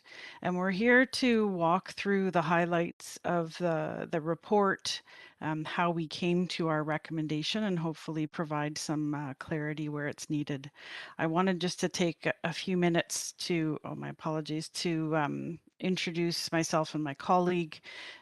We feel it's important tonight to make sure that you understand where we come from. Myself, I'm a partner with GM Blue Plan. I'm an engineer of 30 years, and all 30 years I've been working in water and wastewater in and outside of municipal service delivery. I came from a former role as a director of public works, and before that as a manager of water and wastewater at Niagara municipalities. But before that, I spent about 10 years, closer to 13 years in consulting, and a good portion of that as a technical advisor to the Ministry of the Environment through the drinking water regime change. I was part of the working licensing group that developed the drinking water standard itself, the new quality management standard, and really have been working in or for municipalities in water and wastewater since that time. And I'll let Jim introduce himself as well. Great, thanks, Andrea. My name is Jim Harnham, and I'm the principal of Municipal View. Most recently, I was the city manager for the city of Vaughan, and prior to that, the deputy CAO for Halton Region, as well as the Commissioner of Public Works for Halton Region.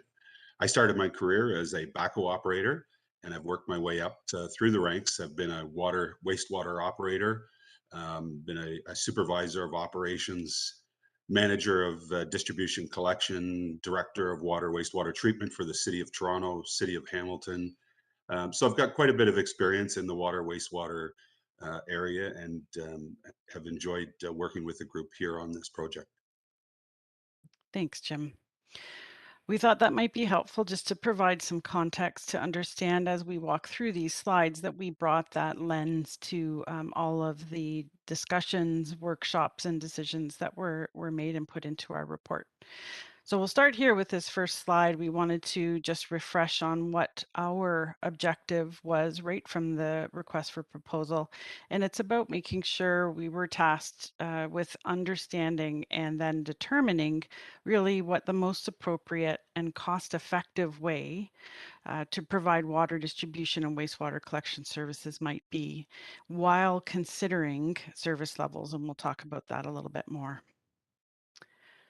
The scope, to refresh everyone, we focused on water distribution and wastewater collection, operation and maintenance, starting with a look at current state. What is defining and drawing a line under what is current state, which we're calling status quo. And we were tasked with developing and then comparing 3 options or alternatives for service delivery. And with that, we also unfolded opportunities that might be experienced or could be pursued by the municipalities about enhancements to current state without necessarily an alternate service delivery model. And that's what we ended up calling status quo plus. And worth noting that we also excluded treatment systems, both on water and wastewater side, from the scope of the work that we did. This was discussed early on, both at the workshops with all of the groups and within the project team, just to make sure that this made sense. And for the reasons that are outlined in the slide, really, we wanted to make sure we were focusing on distribution and collection only because of the dramatic reduced economies in scale involved should treatment be folded in. The complexities with the licensing, training, and availability, as we know, we heard tonight about the shortness, the short availability of trained staff in the area, and overall considerations of risk that we'll talk about later. And then a brief reminder of how we got here. As David alluded to earlier, we just wanted to make sure it was clear and understood that this was done in consultation with all of the municipalities involved here, Tillsonburg, Woodstock, and the county, through a series of workshops that started in October. And we had some great attendance in those, in working through these several hours each with directors, managers, and supervisors from the municipalities. We worked through the data, copious amounts of data to start to evaluate or set up these models and evaluate them. We distributed then these technical memos that really help us get through and validate the work that was being done as we were moving through towards a final report. And that was quite an advanced timeline simply because of the ministry deadline related to the funding, and then the follow-up presentations as David described. We wanted to make sure also that it was clear that we have worked through this process iteratively, including taking as much as we could into account with feedback through a meeting with the CAOs and then the meeting with Tillsonburg and Woodstock Council. And then just some highlights here. The final report and the preceding technical memos had much more detail, but we wanted to make sure it's understood the complexity of the review here. We started quite early on with an assessment of the actual services provided by each municipality and for each system, because they aren't clearly always mapped evenly. So we wanted to start with that review of who does what for which drinking water and wastewater system, and came up with a series of tables that defined where there were owner responsibilities, operating responsibilities, and where some of those responsibilities might overlap or be shared. And then with that, it evolved into a review of resources to try to understand from a current state how the resources are applied to carry out those services that we described in the former slide. So we did discuss current organizational charts with the groups, with the municipalities, and the operating authorities. All three provided their current organizational charts. Then we went to, for consideration of the models, we went particularly to the specific municipalities to ask them for what their vision would be if, say, for Model B, what Tillsonburg and Woodstock would both consider as a need for staffing. And for Model A, we went to the county to ask for what that future vision org chart might look like. We also, throughout this project, and particularly on this item, used our experience to also give a lens to check in on our projections for future staffing needs for both models, to check in to make sure we felt that things were realistic and implementable. So we put those notes into the report. And a fundamental note there that we did have to make a baseline assumption that we're starting with a level of effort. We couldn't take into account, let's say, capacities, whether somebody had a little bit more availability, if someone is working over capacity. We had to make the baseline assumption we're starting with what level of effort is required for each responsibility, and that current staff are fully utilized to keep things comparable. The levels of service concept is an important one. We wanted to make sure we were considering not only the services that we were comparing, but trying where we could to normalize those comparisons. And so that starts with looking at what services are provided to the communities through water and wastewater operations. So at the core, we're talking about services being reliable, that the infrastructure and the systems are sustainable, and that the water and its systems remain safe. So we explored how would be, what kind of metrics would we use to evaluate how well those commitments are being met. And we landed through the workshops and through evaluations with all of the members on these key performance indicators that are in the final report. The measurable targets that were identified were also discussed at those workshops. We started with these industry best management practices. These are standards that we'll talk about a little bit more, but the standards are developed as a baseline measure for level of service because they are optimized. These are published standards not because they are minimums, but rather because they are already suggested operating standards that balance cost, benefit to the community, benefit to the asset life, risk, and those trade-offs considered turn into the municipal standards that we used.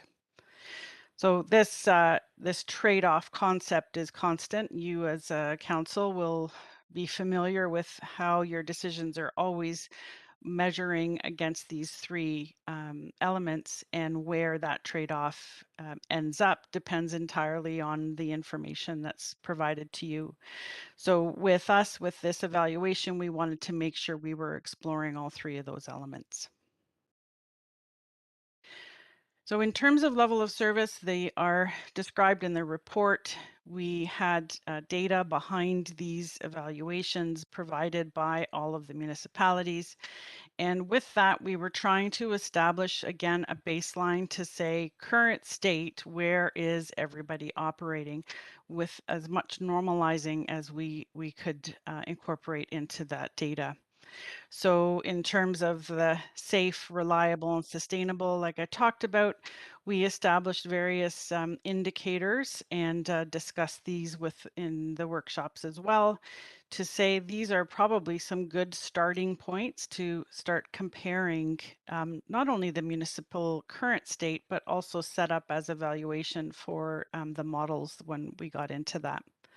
And so the colors were a quick visual to indicate green, where there is equivalence to an industry standard or an established baseline target. For example, having no ministry non-compliances, that would be a target. And Oxford, Tillsonburg, and Woodstock all show the green performance there. And then instead, where there is extra effort being put in beyond what is the target, then that's where we noted it with a plus. And then where there was performance lower than the industry standard or the target that's posted here, that's where we indicated it with a red or orange. And again, indicating that there might be an off balance related to the level of service risk and costs that we were talking about, where there might be opportunity to further optimize based on those three elements.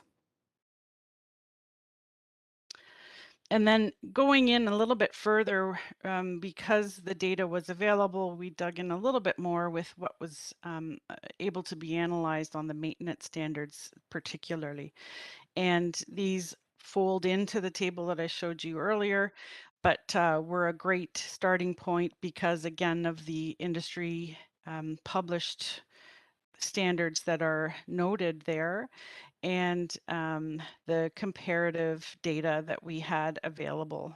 So things like operation of critical valves, operation of non-critical valves, hydrant flow testing, sewer CCTV, and so on. These are great metrics that the data was available to establish those comparisons. Then with further analysis and getting more into the fiscal review, we also established some baseline comparisons of operating costs for both the water distribution and wastewater systems. And again, for an understanding of baseline and current state. So with normalizing or consideration of the differences between Tillsonburg, Woodstock, and Oxford and how those operations are run, we wanted to say, okay, starting with the current state evaluation, where are we? How do we compare? You'll see the green bars are the wastewater costs per kilometer, and the blue bars are the water. And these gave us a general indication of how money was being spent, how budgets were being allocated. But it's important to note that these metrics were not used as inputs into the financial models because we acknowledged there were differences in these service levels. And further, because we did hear back through the feedback through the evaluation of the technical memos as we were producing those, that there was a desire to normalize, not consider only the kilometers of water main or wastewater, but also to consider the cost per service. And we ended up landing on the evaluation of the cost per customer simply because of the available data, wastewater service and water or sewer lateral data. So we chose the data that was comparable across the three and available. We did the evaluation per customer, again, to identify trends, to give us an idea of how money was being spent. And again, these were not used as inputs into those evaluation models. We did check back in our model evaluations as a quality control step or a validation step, using this to check in to say, does the trend in spending match what we saw at this level in the evaluations? And it did. So it was a great check in on our fiscal analysis that we're talking about next, that the methodologies that we chose here and the assumptions we were making were validated also here. Turn it over to Jim. Great, thanks, Andrea. So I'll start getting into the next step here, which was the models. And as Andrea stated at the beginning of the presentation, we were asked to compare three models. Model A is assumed that Oxford operates all of the water distribution and wastewater collection systems. They currently operate 6, and this model would have them operating the other 2, being Tillsonburg and Woodstock. Model B would have the water distribution and wastewater collection assets actually transferred over to Woodstock and Tillsonburg, and they would become not only the owner, but also the operator and operating authority for those distribution and collection assets. And then Model C was comparing that to having an external agency, a contractor or an Ontario Clean Water Agency, one of those contractors operating all of the distribution and collection for all 8 of the systems. So each of these models, we had to normalize the dollars. There are a bunch of different ways that each of the municipalities tracks their costs. So we wanted to reflect and try to make the model comparisons as equal and fair as we could. And that's what we did through the model comparisons. Next slide, please. So I'll jump right into some of the non-financial comparators. So Model A, you'll recall, is what we call the Oxford model. This is a centralized model. This model aligns the service and the asset maintenance accountability with the responsibility. As Mr. Simpson stated at the beginning, Oxford is the owner and operator of these systems, and this would align the responsibility and the accountability with the ownership. Model A would also see that the County of Oxford has a great deal of experience operating other water distribution and wastewater collection systems. So this is not a new task that we would be asking Oxford to take on. And in fact, Oxford supports Tillsonburg and Woodstock on many other issues like long-range planning, like drinking water quality management systems and licensing and inspections. When we talk about municipal or Ministry of the Environment inspections, it's actually Oxford that helps manage that in Tillsonburg and Woodstock with the Ministry of Environment. This is more appropriate supervisory span of control and licensed operator cross-system redundancy. So in Tillsonburg specifically, we have a very small group operating, and we don't have a lot of redundancy there. And we've got supervisory that are managing 2 and 3 staff. So the supervisory span of control with Model A is more appropriate to the industry standards. The level of service would be aligned with the industry standards, and the green, orange, and red chart that Andrea showed here would see some of those areas where there's pluses. Resources would be used to shore up some of those areas where there's reds and oranges. So that's a critical component to, it's easy to say that we go over and above with respect to our valve turning, and that's great, but that's a resource that doesn't need to be taken into account with respect to the level of service and the risk. It's just adding cost, and that cost can be better spent eliminating other risks, which are things like sewer flushing and other items that were on that chart that were yellow and red. The economies of scale in the admin and overhead are better in Model A. You've got the ability to have the senior management and the finance and the HRs and all of those things the admin and overhead of that are better with Model A. The Drinking Water Quality Management System, GIS, and CCTV are currently carried out in triplicate. So Oxford does manage the drinking water quality management system, even in Tillsonburg and Woodstock, but they're doing that in triplicate. They have to redo that each time there's an inspection instead of doing that one time alone.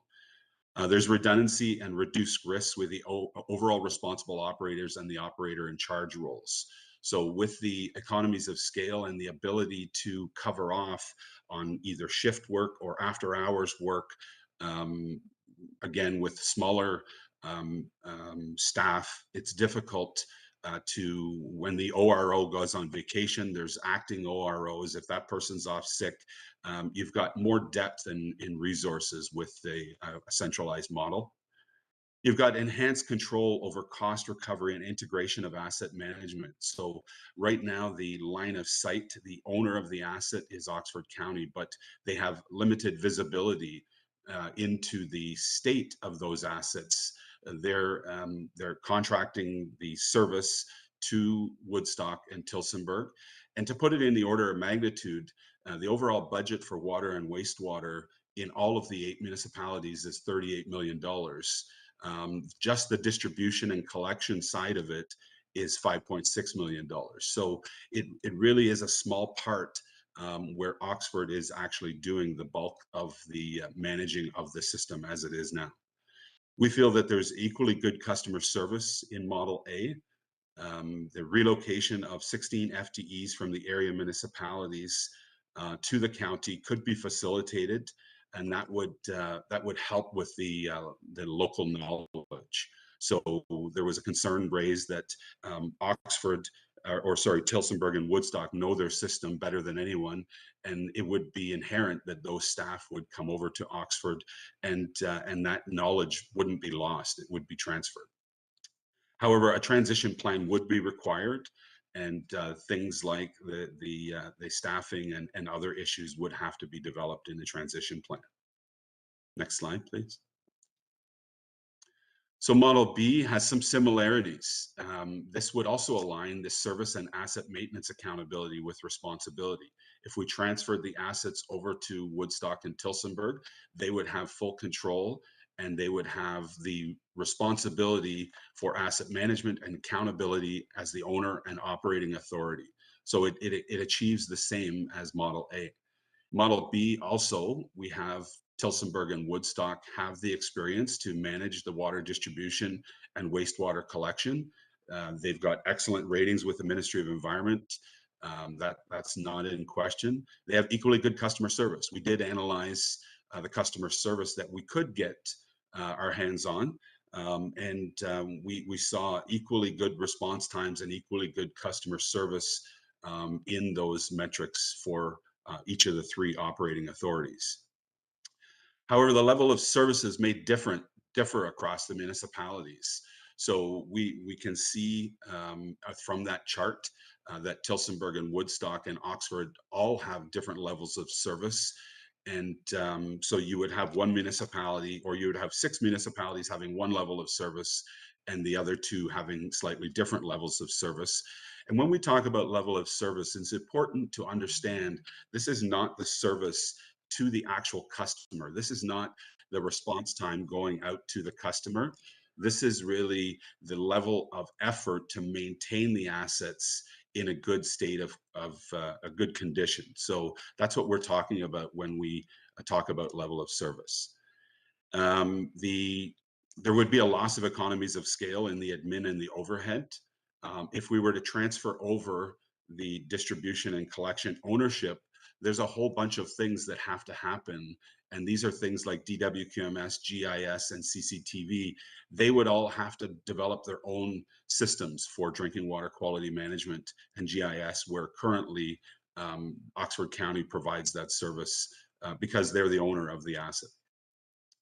And as Andrea talked about, there was a request from each of the municipalities to come up with their vision org chart. What would they need to eliminate those orange and yellows in the chart, And it was agreed by the group that an additional 4 FTEs or an additional 4 operators would be required in Tillsonburg and Woodstock.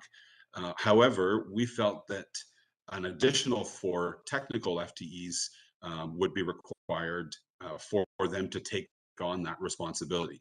And the assumption that Andrea talked about is that everybody is at capacity. If the staff are not at capacity now, then the question begs, what are they doing and why are they not at full capacity? So this model sees an additional 4 FTE resources aligned for them to take over as the owner.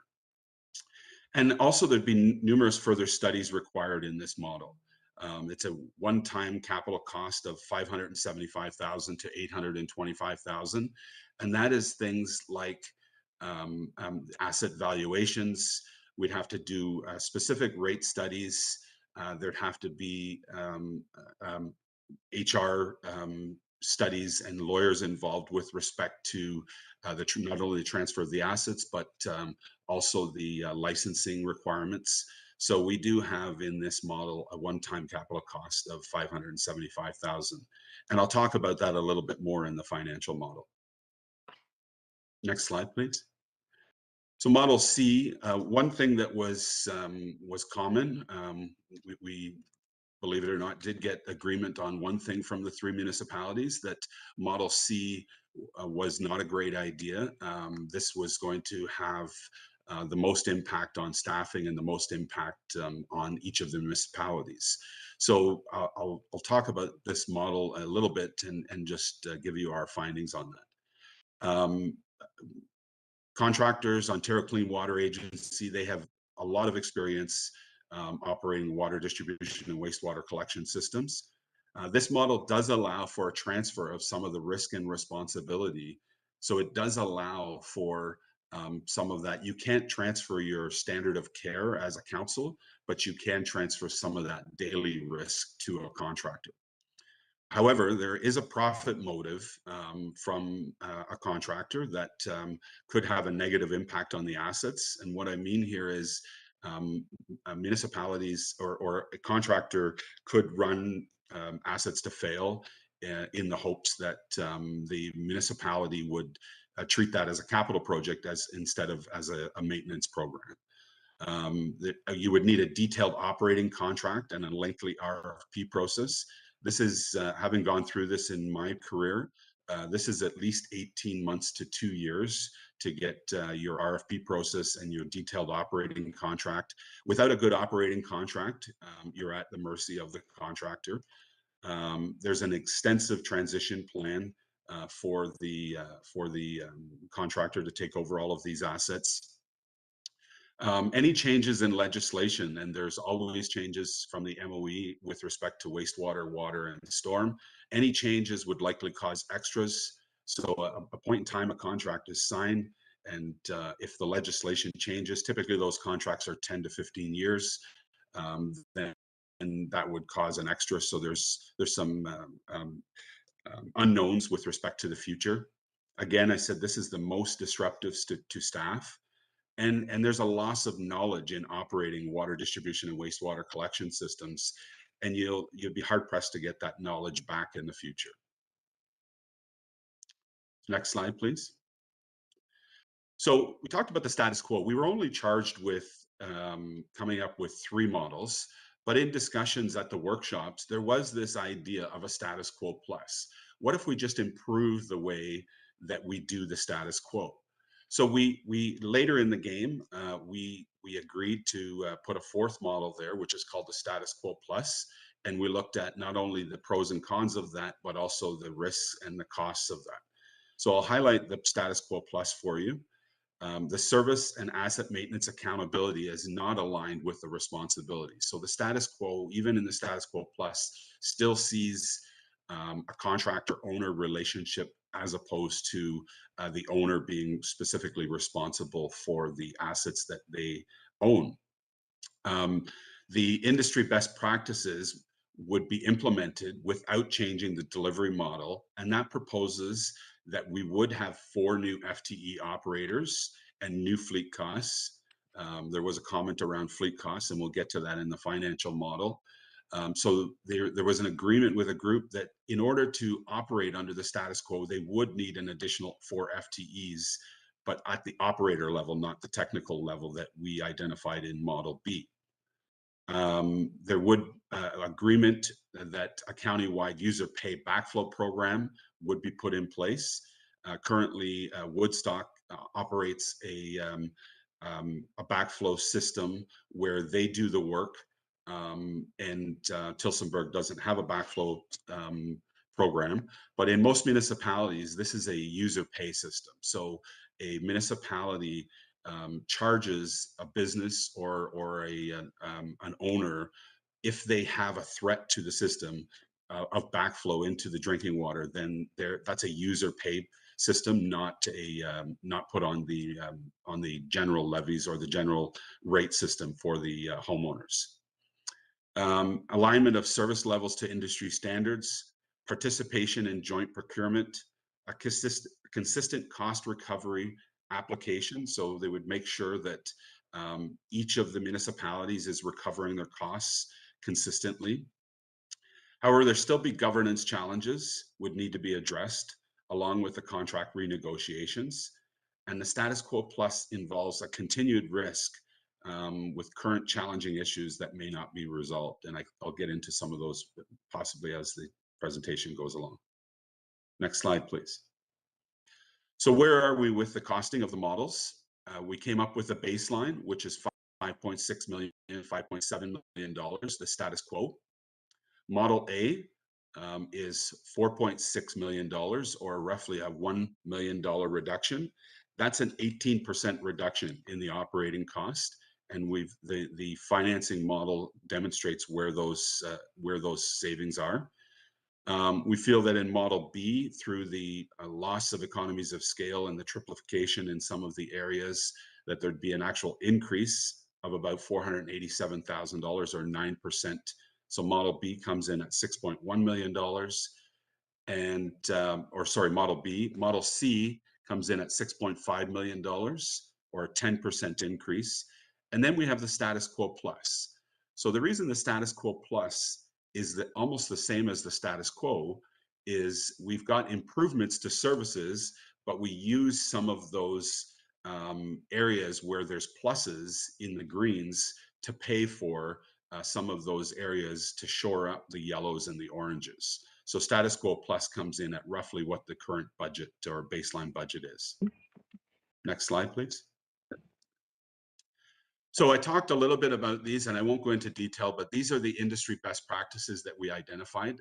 Backflow as a user fee, service level alignment to the standards, so not going over and above, but also not going under the standard, and optimizing our risk level of service and our cost by utilizing the service levels to the standards.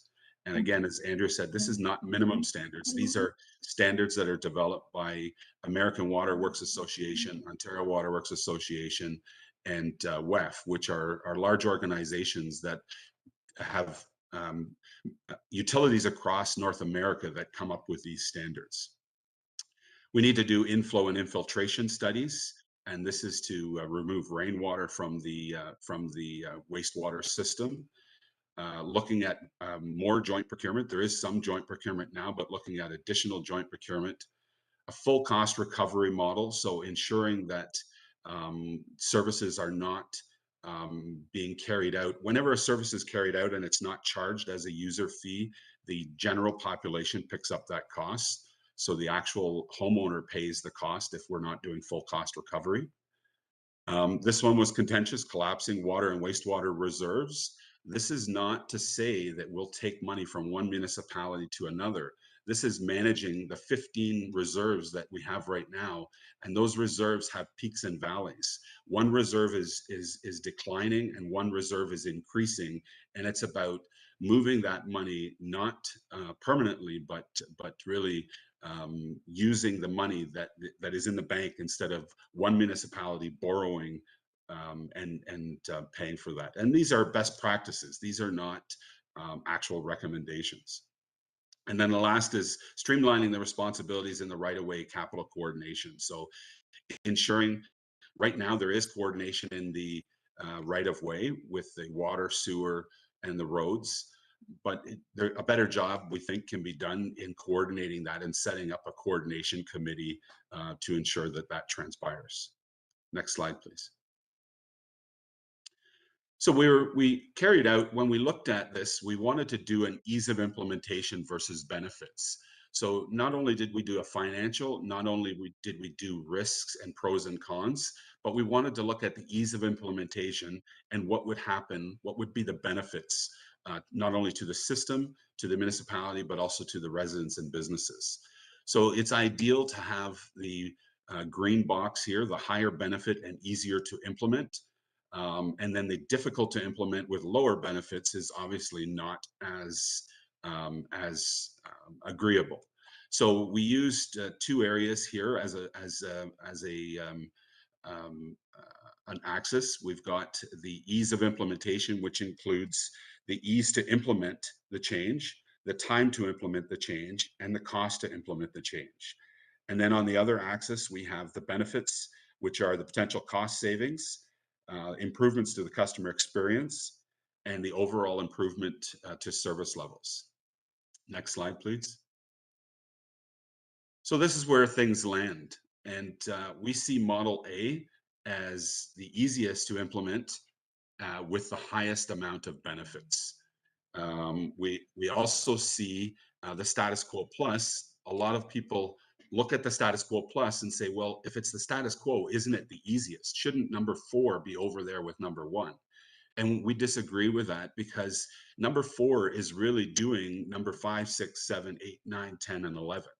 So there's a cost to implement those status quo plus things, and there is a time to implement those, and coordination that don't necessarily produce a cost savings. So that's why number 4 scored.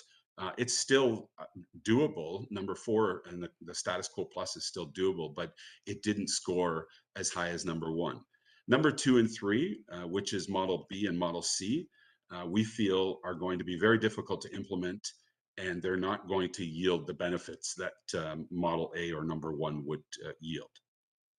Next slide, please. So we are recommending an alternative service delivery model, and this model optimally balances the water and wastewater system service, level of service, the cost, and the risk. So it's not the best cost, it's not the best level of service, it's not the least amount of risk, it's the balancing of those 3 issues. Next slide, please. So our recommendation is that Model A offers the most advantages and the least number of disadvantages and risks to the county and its citizens. It is recommended that Model A be further pursued as the preferred model to deliver water distribution and wastewater collection in all of Oxford County. Model A involves the County of Oxford assuming full operating authority responsibility for distribution and collection in Tillsonburg and Woodstock, and continuing as the water distribution and wastewater collection operating authority for all the other 6 areas or 6 systems. And the county continues to own all of the assets in this regard, and the contractual agreements with the town of Tillsonburg and Woodstock would not be renewed. So that, Mr. Warden Martin, is our presentation.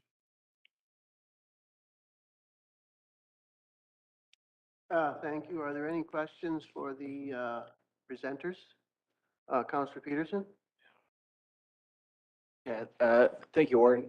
Can I have a comment? When I saw in there the service levels alignment to standards, or I guess you would call it minimum standards.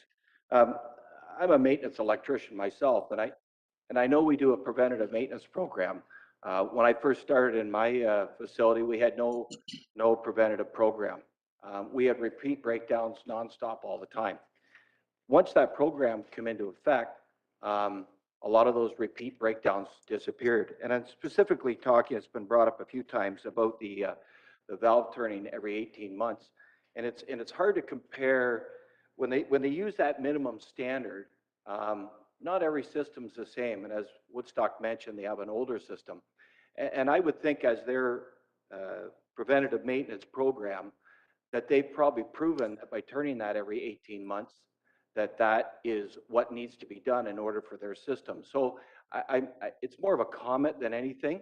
But I have a hard time understanding why, if their track record is working for that why we would try to change that.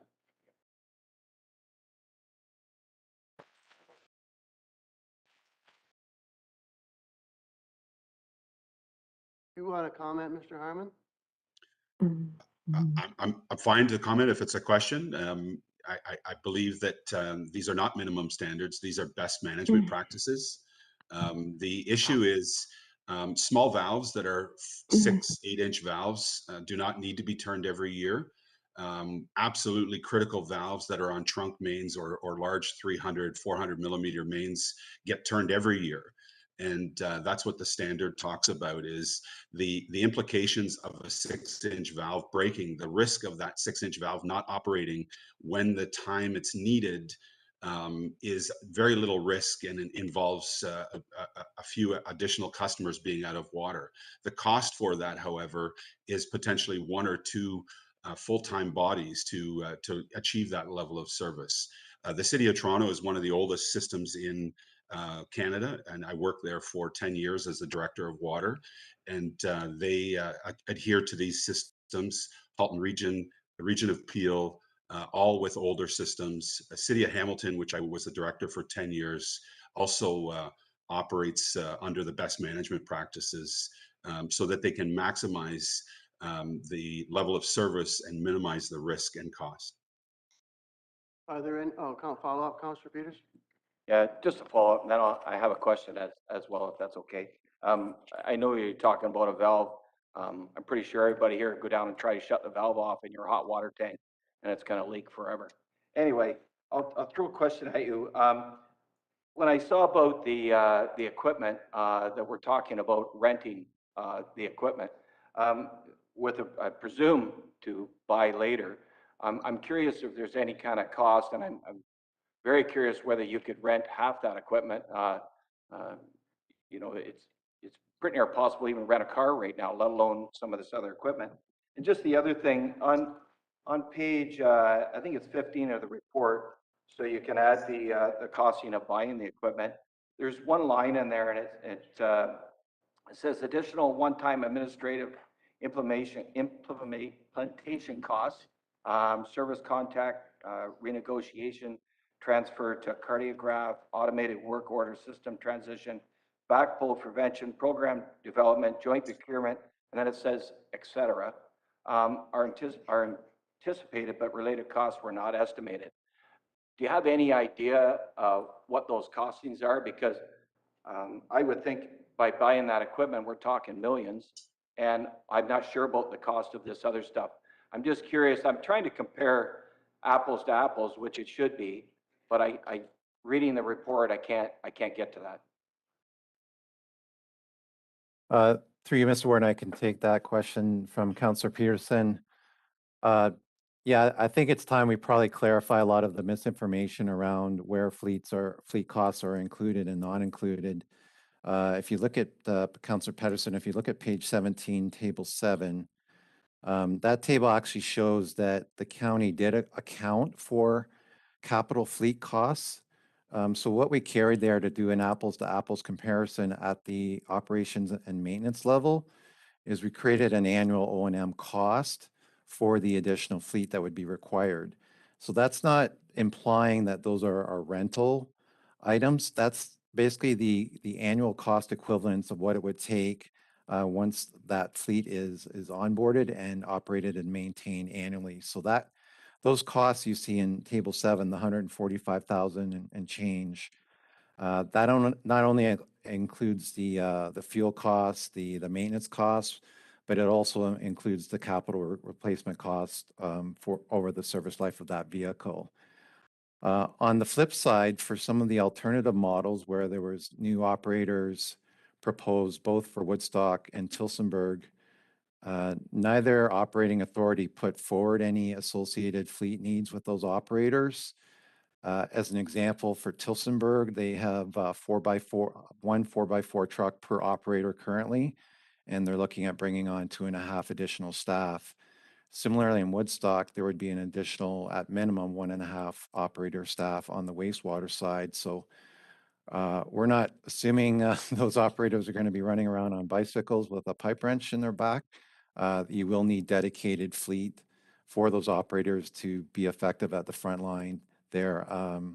So I hope that provides a little bit of context, but absolutely, at least on the county side, fleet costs were fully accounted for and included in the overall financial model that led to those various cost comparisons per model. Thank you, Mr. Simpson. Is there any other questions or comments? Councillor Talbot, or Deputy Warden Talbot? Thank you, Warden, through to whoever wishes to answer it. Can you tell me why, when the sewers are flushed for the CCTV work, why that isn't included as a flushing of the system? Again, Mr. Warden, I can jump in and take that on behalf of the group. So again, if you look at the council report, table 5 and page 9, the percentage of sewers flushed does include any of the pre-flushing that's done when CCTV is carried out on the sewers. So it's a bit of an interpretation of that data. Sorry, can you repeat that answer? It is included or it's not included? It is included. It is included. Okay. Correct. And then I'm also wondering, because when our staff looked over the final results, the fact that we aren't totally electronic form, we still met the financial metrics, but it's not showing that because we didn't deliver it to you in the right form. Is that correct? I will pass that one over to Jim or Andrea. I'm not sure I understand the question, to be honest. It shows in the chart that we weren't meeting our financial metrics, but we are actually meeting them. It's just that we don't submit them in electronic form and they're not being reviewed. Is that correct? If you are referring to the coloration in that chart with the levels of service, the difference there was related to the baseline comparator costs that we presented in those charts. So on both those cases, using cost per kilometer and cost per customer account, the Oxford numbers were the most cost efficient. And that's where it didn't have anything to do with the submission of and the format of the submission. Okay, and also as far as the flow tests that were done on the hydrants, so there was an improvement that improvements were made in the 2021 year. Did the consultants take that into consideration, or did they just use the 2020 data? We based the entire report and all the technical memos on 2020 data because that is also the completed budgetary information that we had at the time. So even though improvements were made, that wasn't considered? It was not so much that we threw it out, but that in order to carry this through and be able to tie everything to a fiscal evaluation, because we only had completed budgetary information from 2020, that was kept as an equivalent foundation for comparison. Thank you. Are there any other questions, comments? Councillor Tate. I just want clarification again. I heard the Director of Public Works say that they did put in the amount for a fleet. Well, a vac truck alone is 500,000, so I'm not sure where the 145,000, what does that number pertain to? Through the Warden and Councillor Tate, which item are you referring to under the vacuum truck? I'm not, you just said that you did put in the report that you did account for capital costs for the fleet. And somebody just questioned, where are the capital costs for the fleet if you're not going to rent them? So you just said that the number was there, it was 145,000. Well, that will get you about one pickup truck. So I'm not sure what you're referring to that the numbers were included in this report, the numbers for the fleet. Yeah, perhaps they're misinterpreting what that metric's implying. Again, that's an annual operating and maintenance carrying cost to be able to compare apples to apples for each of the models. That involves basically 12 operator trucks, one locator truck, and one backhoe, which would complement what the county already has with respect to a 5,000 gallon vacuum truck, as well as a 500 US gallon vac truck that's already in our fleet complement. So just a follow-up then, you haven't included any new purchase for equipment in the report to service Woodstock and Tilsonburg. Is that correct? The 145 is for maintenance service, which is really low. I know that for a fact, but where's the capital cost if you say you're not renting? Again, that's included in as the annual replacement capital charge. That's part of that cost estimate. So it's the equivalent cost of what you would be paying for fleet capital over the useful service life of that vehicle. So further to that, what is the number then? What is the number in the report that states what the capital cost is? Because if you want to take this over in January, you have to buy all that equipment. So what is that number? Just for clarification for council, what that number is. Well, it would be the 145,000 times the useful service life years of each vehicle. Okay, so my final comment, that was my first question. You said that was the capital cost, 145,000 for the fleet. That's one pickup truck. There's nothing in the report to buy the capital assets to service Woodstock and Tilsonburg. 145,000. Now you're saying that's to service, but we don't have the capital cost of those pieces of equipment.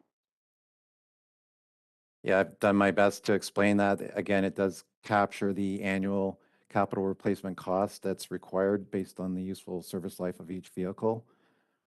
Again, to be able to compare apples to apples, that's the appropriate mechanism to evaluate each of the models. The answer is no. Thank you very much.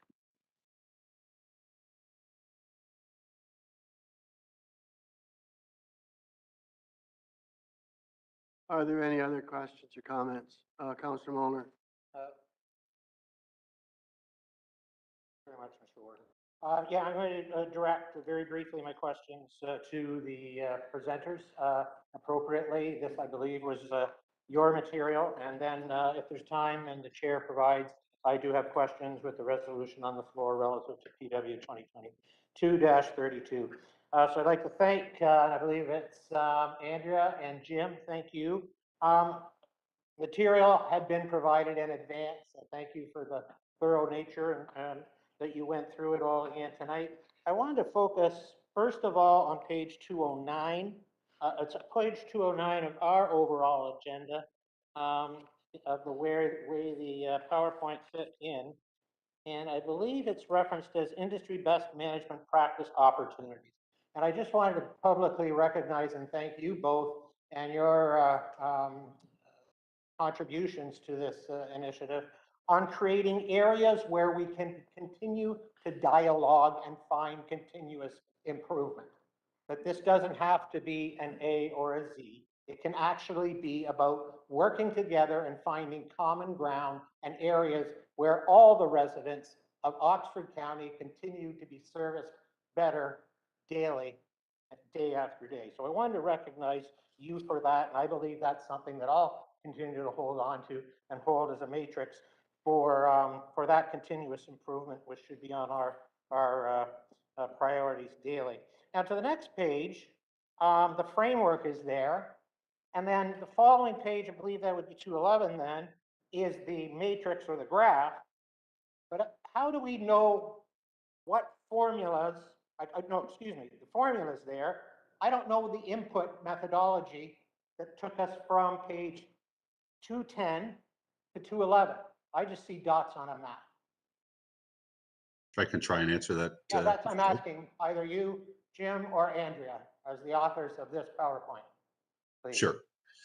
So in the final summary report that was through you, Warden Martin, that was submitted, there is an appendix that has the actual scoring. It's not in the presentation, but in the summary report that was submitted to all three councils, there is an appendix there that gives the actual scoring. I can try and pull that up, but if you have it Would there. that- Just for everyone's benefit then, would that be the document as authored and distributed on the 16th of March, 2022? I believe so, Mr. Simpson. That then it received its first initial public recognition here at a county council meeting, of March the 23rd, 2022. And then there was a resolution to go out to municipalities for comment and be responded back by the last day of May, I believe was the thing. So thank you very much. So my question relative to that, then, and I can go back to that. I didn't know the overall encompassing nature of presentation relative to going from there to there because they're dots on the map. But that's available, and I appreciate the efforts that are put into that. So since that 23rd of March, when the material information in that forum was distributed through the public at a county council meeting, how many more opportunities have you had to meet with the representatives from the impacted areas regarding the service delivery model?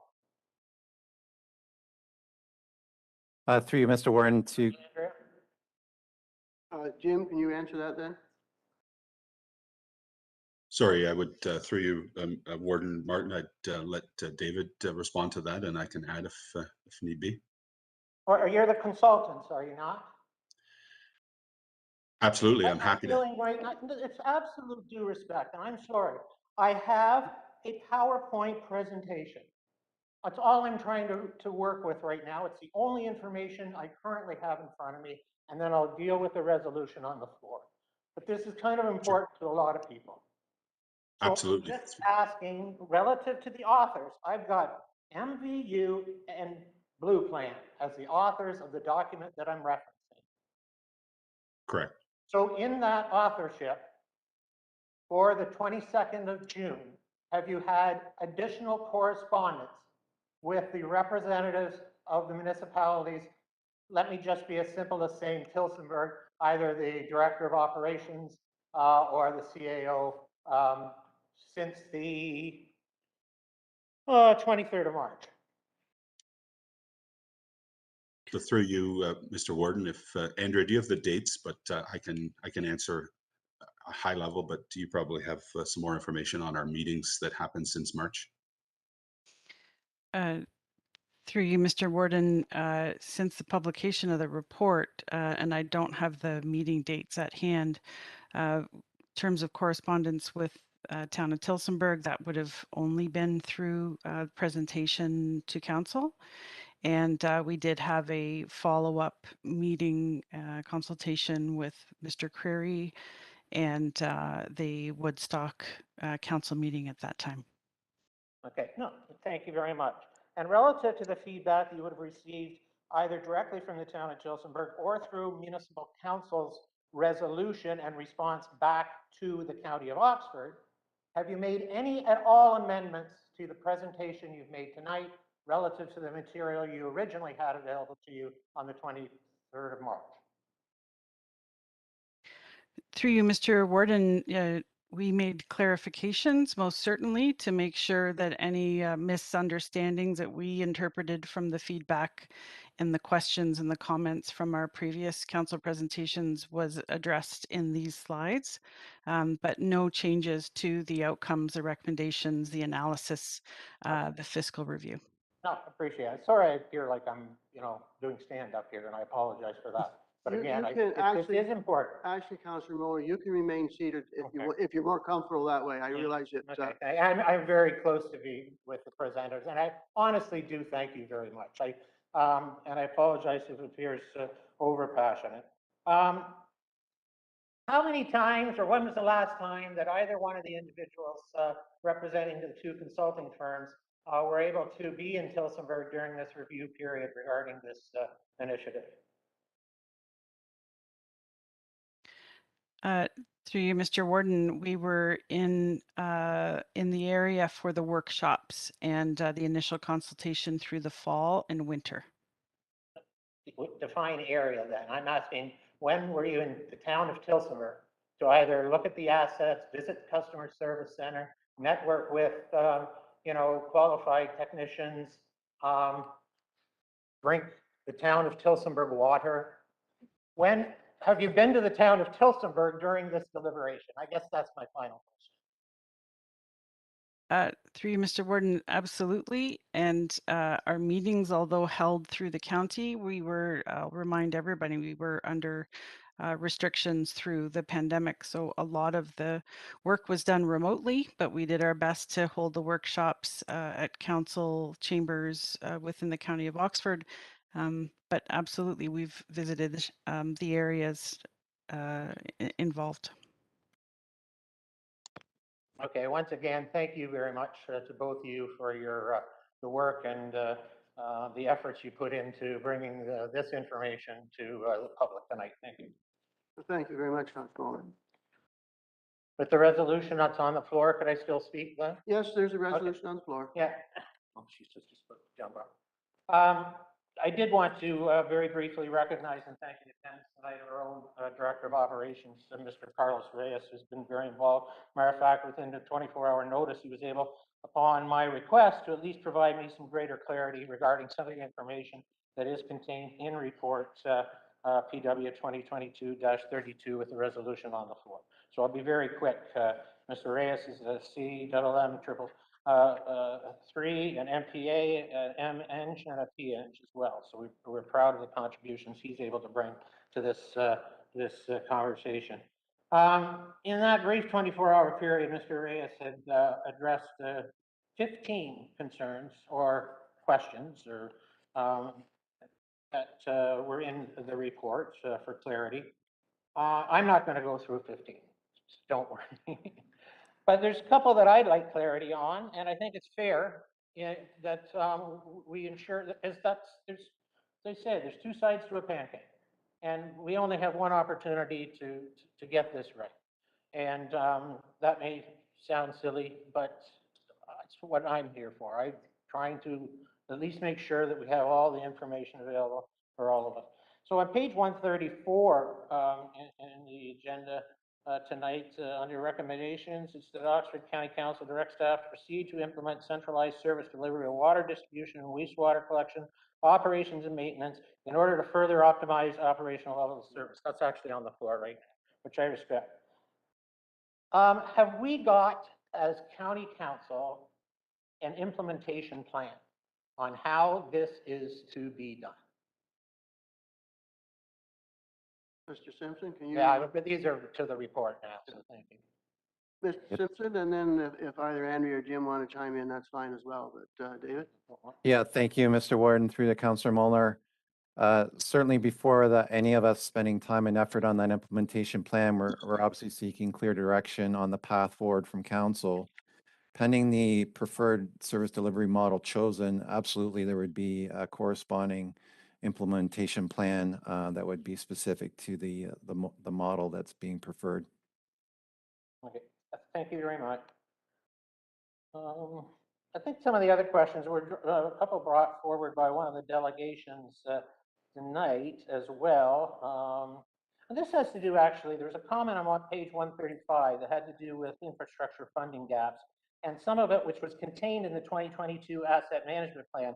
It was referenced more than once. This is report corporate services 2022-20, and I think it was just a meeting ago. But it's that material, the plan was adopted, and but no financing aspects of it were considered or even given direction on.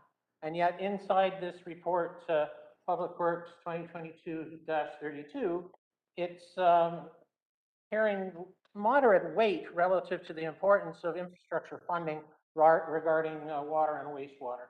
So I'd look for any comment on, kind of dispelling any concerns that I may have as to why that's being referenced when it was really received as information so recently.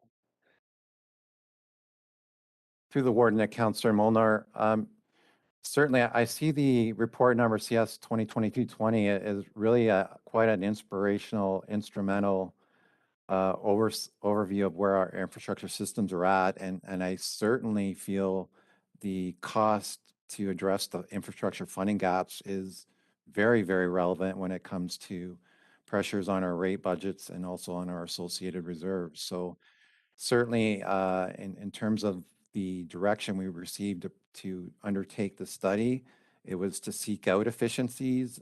Obviously, there was a number of efficiencies posed through the respective service delivery models.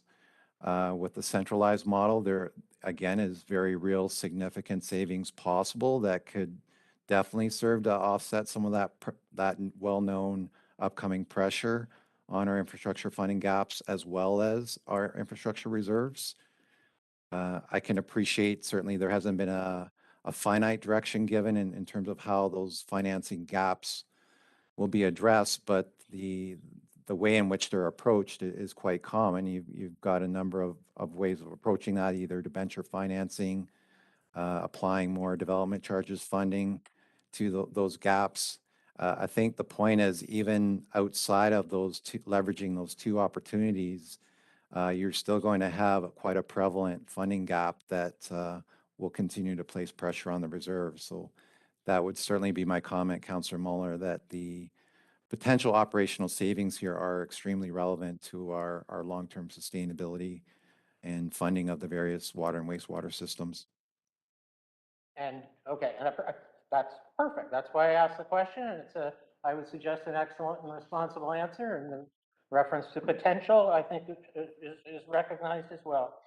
Page 136, portion of the references updated terms of engineering services contract agreements have already been substantially drafted and negotiated, but final discussions were paused during the SDR, Service Delivery Review, excuse me. And relative to our own municipal teams, confirming that updated terms, if engineering services contract agreements have already been substantially drafted and negotiated. So there's full agreement on that. However, the financial contribution for the county for any overhead is based on the assumption that the town, municipalities, and I assume this is the case with Woodstock as well, is providing both services, both operational and engineering. And if, relative to any decision that is ultimately made by council tonight, the operational aspect is removed and the engineering requests may be maintained, then those marginal costs are actually going to be different. So there can be no expectation that the blended costs would be straight line, and that potentially would have an impact on the funding model as presented. So any comment on that? We've got a lot of engineers in the room, but I haven't seen a lot of financial people. So I'm just asking that question. Yes, certainly, Councillor Muller, a very good point. We've gone a long way to do our best to actually delineate the engineering aspect out of the operating agreement. So we've got a very clear-cut comparison of ownership and responsibilities, both for engineering tasks as well as operation and maintenance tasks. So I think what you're getting at in terms of trying to assess what the difference would be in pulling out, say, that overall blended overhead rate. Right now, there's a 7% overhead charge placed onto the O&M and O&M agreements, as opposed to the engineering agreements. The current overhead charge is approximately 10%. Okay. No, I think, see, I've got a couple more, but that's why I do want to publicly recognize and thank you, Mr. Simpson, for all of this, but also for, providing the answers at a difficult time.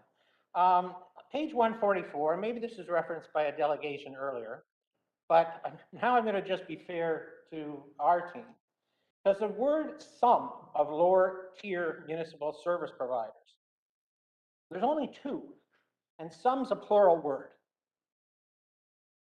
When I took phonics, and said some is a plural word, not a, but some. And I want to publicly recognize that this statement is not true from the Tillsonburg perspective, that the Tillsonburg staff follows the approved receivable management policy and direction from the county before discontinuing any water service in our community. So I just need to be container it. It's more about, defending all our team members. And I would take a moment here, and I'm almost done. There's a lot of conversation. We should be bringing in our county, and we do. And I'd be naive to suggest that there's not a bias or a local motivated to this, and you can see it on sleeves tonight, and that's a challenge. But I'm not going to apologize for it.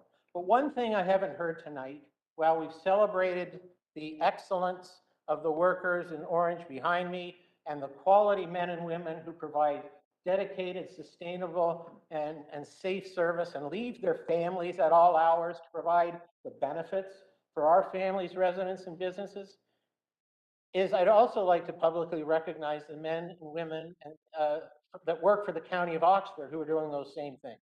Because we tend to be polarizing here in these discussions, and those are real men, real women, and real families who are doing the exact same things, and they need to be honored and recognized as well. It's not germane to the resolution, but I hope that my concentration in one area does not delineate or not give credibility or justice to those who work for this great institution. And in winding down, we're not around for a few months yet. I know there are concerns, shared concerns from our business. You heard it from our others tonight regarding the internal, reserve, the reserve policy. That's one that I don't think there's rationale to it. As I said, there's a lot of engineers in the room, but as I look up at screens and look around the room, there is no reasonable rationale to start to differentiate and take away built-up reserves. They're not our reserves. They're not the town of Tillsonburg reserves. And while Oxford County appropriately, legally, and responsibly owns the system, they're really not Oxford County's reserves either. They're the people, the men, the women, the family, the businesses, the stakeholders across this county who actually, that's their money, that's their resources, those are their reserves. So when we get ourselves and we see the AAA Poor's or Standard & Poor's ratings and we can raise a flag, that's important. That's not our money. No. I'm sorry. No. I'm sorry. I'll concentrate back on track. Two more things. Page 147, indication that Tillsonburg employs a mesh system. It's in the report. This report is dated the 22nd of June, and yet the education and the commitment from the town of Tillsonburg operationally to transfer into and accept training on the cartograph system was made 2 months ago. So I applaud our team for reaching out and accepting the opportunities that the county and their partnered initiatives brought to this table. That's the information that I've been provided with. That's the information I will report on. I guess, to be fair to the others here, I want to thank our team, Mr. Penn, Mr. Reyes, and I think in summary, and I would just quote from our leadership and from our Director of Operations and our Chief Engineer, our biggest concern with the approval of this recommendation is the negative impact of customer service, sometimes often not talked about enough, and the town financials. The estimated financial cost of the town of Tillsonburg if this recommendation is adopted by Oxford County is approximately over $500,000 gross loss around, with the potential of an additional $300,000 negative impact to budget if the engineering, billing, and customer service agreement is terminated under this option. So staff, along with our council, representing the now 18,000, actually now 19,000 people in the town of Tillsonburg, the third fastest growing community in Canada, something must be doing right there. And that's not about Tillsonburg, it's about an ongoing respectful partnership in part between the town and the county. So if something is not broken, then perhaps it doesn't need fixing. It needs continuous improvement. Oh, I'm done. Well, my final comment would be that water is drawn and treated in Tilsonburg. Wastewater is collected and treated in Tilsonburg. It makes sense that this service provided for Tilsonburg residents and businesses, and importantly, paid for by Tilsonburg residents and businesses, and managed and controlled, and in essence, provided for by Tilsonburg. So anyway, I apologize for a moderate run on, but after weeks of this process, it's here tonight. And I thank you very much, Mr. Warden, and the patience of my fellow council members, and I try to turn this off. Thank you very much, Councillor Muller. Councillor Komisky.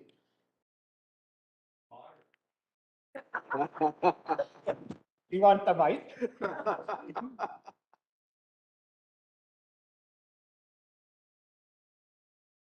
Didn't do my filibuster. Thank you very much for the report, David. Mr. Simpson, sorry. It's a great report. Lots of reading. It gave me an opportunity to study and talk to people. You know, my birthday was last week, and I had 26 people over the last 4 days call up, and not one of them said happy birthday. All of them said, where do you stand here? Thank you. You know, Here's my birthday. it's funny. Behind that screen is a big sign that I support immensely. It's called Grow Stronger Together. This is a good report to be able to do just that. Keep status quo the way it is and sit down and talk. Sit down and look at the pricing the way it's supposed to be. Look at the level of service. Look at the standards of maintenance. And if there's issues, then work it out. Work it out with the community. Most important thing are these people right here, and that's a big concern on when it comes to a decision like this, is the people that support the system, the people that support the community, the people that support Oxford. I'm not criticizing anything in any way. It's together the only way we're going to do it.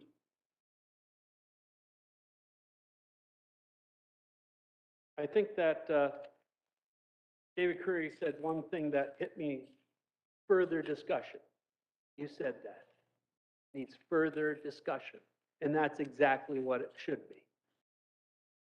This is a great opportunity for all of us to be able to look at this and understand two of the most important things within our municipality, our water and our wastewater, and to sit down and make sure it's working. Questions I'd love to ask, and I don't need the answers because I just the thing is of customer satisfaction and product and price. Do we have complaints there? Do we have the complaints in front of us from Woodstock and Tilsonburg that the service is crappy? Is it, where is that? Okay, so that's good. Now the service level with the ministry, are there inspections taking place? And are there downfalls within those inspections? I haven't seen them. And that's the other problem. I don't know all the system of Woodstock and Tilsonburg. I don't. I'm not up on how it is run and how it is looked after. All I know is that there are no complaints coming forward, and the quality of work being done and the service being done and the reports being presented by ministries are good. So all I'm saying is that let's take this and don't throw it away. Don't shelve it. Don't take it away, David. Let's work with it within the municipalities that it concerns. And let's look at those items that are circled in red or highlighted, and let's deal with it. I will not be supporting this motion. And I just want, we won't be supporting this motion, but I am supporting dialogue and to fix, if something is broken, let's fix it. Hear, hear.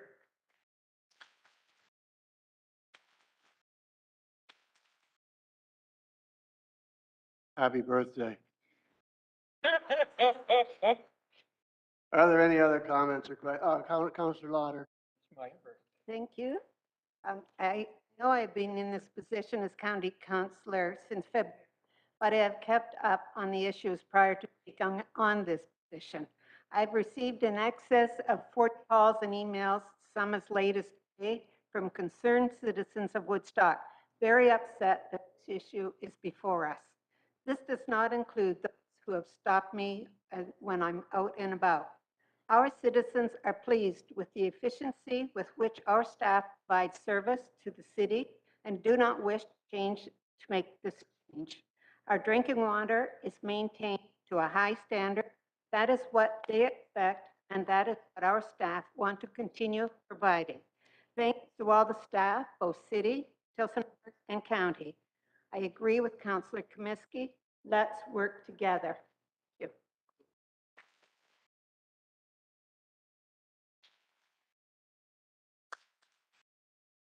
Are there any, Councillor Tate?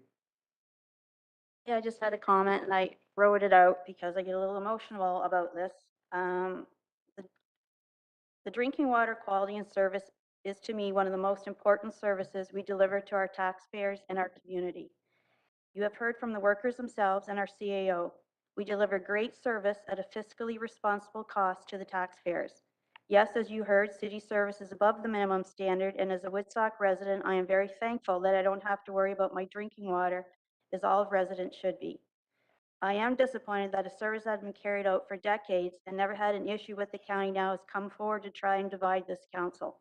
This is not a concern from anyone around the table, nor was the report asked for. We don't always agree, nor should we. That is why you have elections for democracy, different views and opinions. And I'd like to point out, I'd like to thank Councillor Peterson and Councillor Ryan. We've had differences a number of times around this table, but whenever I have a question on something, both of them give me their advice and they're very respectful, and I appreciate that. And that's why we have 10 different people elected. We work together to come to a common ground. But this is the single most important issue for Woodstock and Tillsonburg to come up in my years as a councillor. Both Tillsonburg and Woodstock councillors are fighting to keep the service which we have both delivered at cost-effective price and excellent service to the taxpayer. I, for one, don't want to have to worry about the quality of my drinking water or the emergency of the water being shut down, not knowing when it's coming back on. The report brought by the county's Director of Public Works does not give any evidence or confidence that the same level of service or the cost to the taxpayer makes any sense to take it over. I am hopeful that all the councillors understand why this is so important to us and that we always must have all of our best interests in mind as well. My final comment, and I've said this many times, as an elected official, my job is to make a decision with the info that we have and is the best interest of Oxford County as a whole. I don't believe taking this from Woodstock or Tillsonburg benefits anyone in Oxford County, and it does not benefit in any way for the taxpayer who will be saddled with all the extra costs if the county takes over. And one final note, talking to our staff and to the workers, they always said, status quo is fine, but there's always room for improvement. They have no issue with that. Discussions with the county and the city, they have no problem as long as they're respectful, but they're very open. You can always do something better. Thank you, Councillor Tate.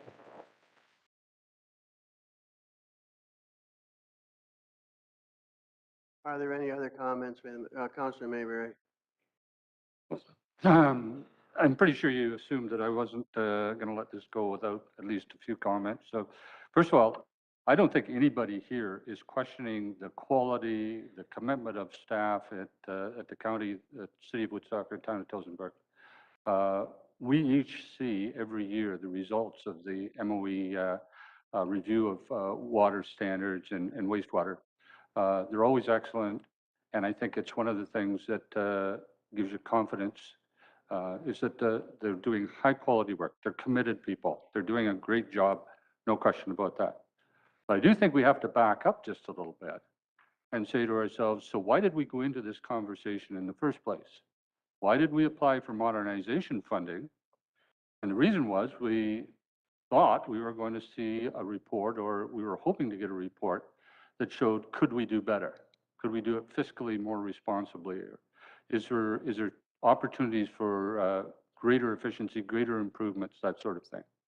So I think this report, this consultation, all of this was done not because people in wastewater or people in water, whether it be staff or otherwise, asked for it.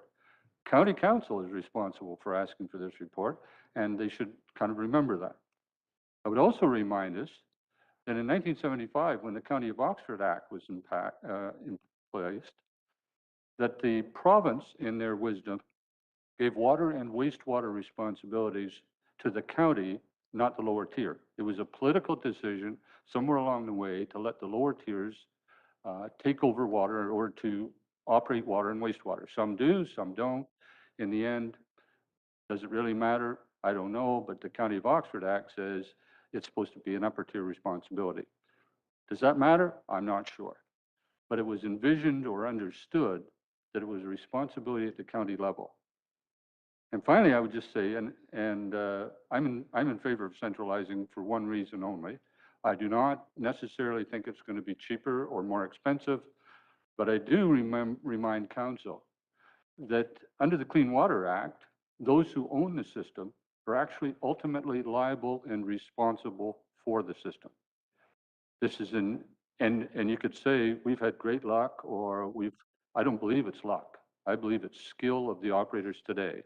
But whether they got paid by the county or whether they got paid by the lower tiers, I suspect their commitment, their skill, their knowledge, their experience would be virtually the same. People that are dedicated to helping their neighbors are dedicated to helping their neighbors and taking care of each other. And to that, to all of the folks in the audience, I thank you sincerely. And I say this every year when we see the water, wastewater reports.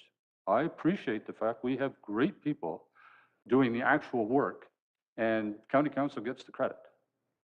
But I would remind us that we are responsible for it legally and morally and liability-wise.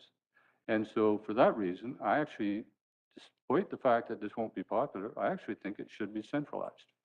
And that same staff people could do the same job, and instead of getting a paycheck from the county or from the lower tier, they would simply get a paycheck from the county. I'd be prepared to take a chance on that. Thank you, Warden. Thank you very much, Councillor Mayberry. Any other comments? Councillor Ryan. I will not be voting in favor of the recommendation on the floor to adopt the recommendations. However, not because I don't think that they should be further explored. I think that the report is an excellent report. It is a report that, in fact, this council asked for and paid for, and I think that it raises important issues that need to be addressed. However, other important issues have been raised now by area municipalities, and I think that, to Councillor Komisky's comments, we should work together to explore all of those, every one of those, pros and cons. I've heard a lot of talk tonight about, what matters and who's right and who's wrong and who did what, who didn't do what, and who drank the water in Tillsonburg and who met with who and all these things. And frankly, I really don't care. And I don't think that the users of this system care either. They don't care about Marcus Ryan. They don't care about the council of the city of Woodstock. They don't care about any of these things. What they want and what they expect and what it's our job to deliver is that when they turn the tap on, safe drinking water comes out of it and that it's managed in a cost-effective way in the long run. That's all that matters to them. I think if we all are honest with ourselves, we would know that that is all that matters, and we all need to get over ourselves and figure out the best way to do that for them.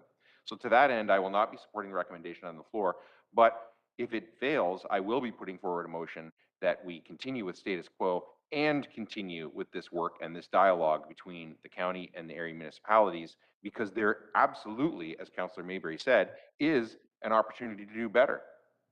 And if better includes centralization, then so be it. If better ends up being leaving it with the area municipalities, then so be it. But I think we need to follow the data, follow the evidence, answer the questions that are being raised tonight, and where that leads us is where we should go.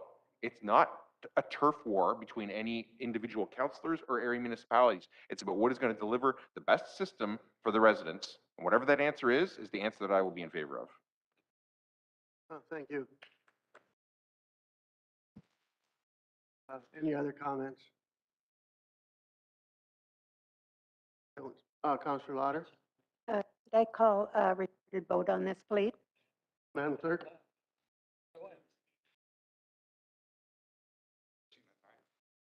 Oh, just the, Councillor Peterson?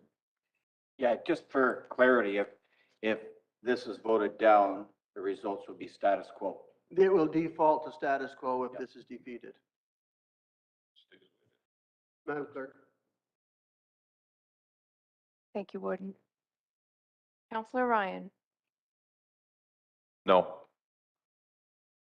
alternate Counselor Lauder, No. Counselor Peterson, No. Counselor Mayberry, Yes. Deputy Warden Talbot, No? Counselor Tate, No. Counselor Mulner. Pardon? He could hear. The cloud could hear. No, Thank you. sorry. Counselor McKay,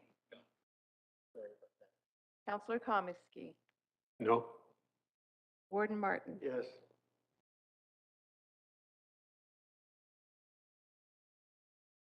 The motion was defeated, so it will default back to status quo. I take everything you said.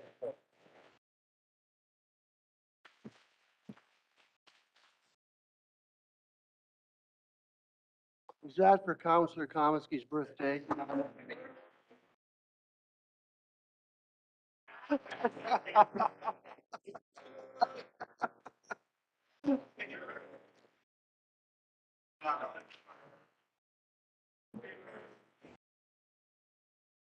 I don't want to sound rude, but please don't give up your day jobs.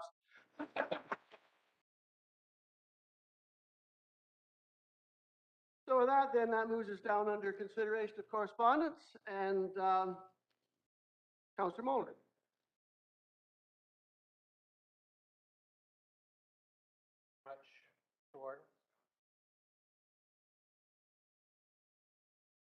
Myself, seconded by Councillor Mayberry, and resolved that the correspondence from the Southwest Public Health. Councillor Mulder, just a minute till the noise settles.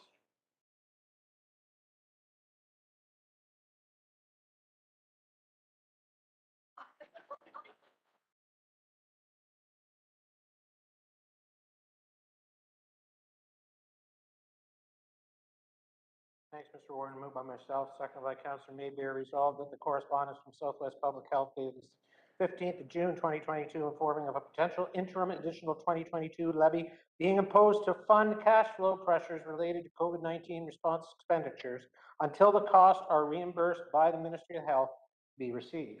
And further, that the County Council authorizes the county's portion of the interim additional levy in the amount of 2219,015 be funded from the general reserves if required, and further that if the additional funds are requested and transferred to Southwest Public Health, that they be requested to refund the interim additional levy to the county immediately upon receipt of the Ministry of Health's reimbursement to the Southwest Public Health of COVID-19 response related expenditures.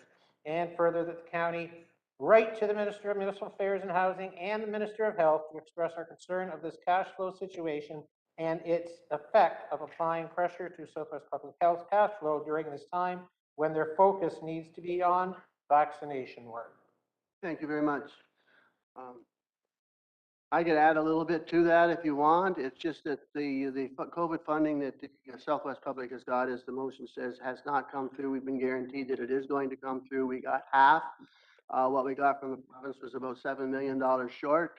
And this is only as a last-ditch effort in case we run short. We've increased our line of credit at the Southwest Public Health from 800,000 to 3 million. And this still will only be activated if it is required.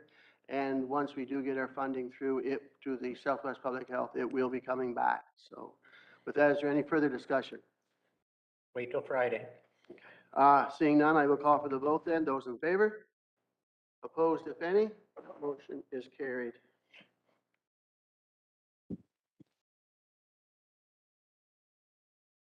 That brings us down to the CAO report on Councillor Moller. I believe you have that one as well. The master housing strategy. I know. Thank you, Mr. Warden. It's moved by myself, second by Councilor Mayor. Resolved the recommendations contained in report CAO 2022-07 titled Master Housing Strategy Update Housing Needs Assessment be adopted. Thank you. Rebecca is on the line, and I think she's going to introduce the two individuals, I think. Are you there, Rebecca? Yes, thank you, Mr. Warden. We do have a presentation from Nick Michael from NBLC, who's been the consultant that's been retained to do the master housing strategy. And just to let council know, this is just part one of the strategy, which is the housing needs component. We will be working towards part 2 and part 3 of the strategy. So this is really just looking at what our current needs are, and then we'll be looking closer at the financials and some specific sites as we get further down, along in the process. So with that being said, I will pass it over to Nick for a brief presentation. Great, I'll just make sure everyone can hear me and can also see the screen. With the presentation on the screen. We can hear you, but we don't see your on the screen. Try one more time here. How about now? Yep, that's good. We can see it now. Oh, wonderful. Okay. Sorry, 1 second. Okay, that's great. Hello, everyone. I'm Nick Michael, and I'm a registered professional planner and land economist with the planning and real estate consulting firm Enberry Lyon Consultants. And thank you for having me here today to present some of the findings from the housing needs assessment. As Rebecca mentioned, I was retained earlier this year to help Oxford County develop a master housing strategy. And of course, as part of that work, we've completed this first phase of the project, which provides a comprehensive overview of the county's housing market, the current and projected demand characteristics, and the identification of where gaps exist along the housing continuum. Or in simpler terms, who can and cannot afford a home, and what are the characteristics of those most in need of increased affordable housing options. So to begin with, it's really important to define what we mean when we talk about affordable housing, because of course affordability is relative. Certain housing types might be affordable to some people, but not to others.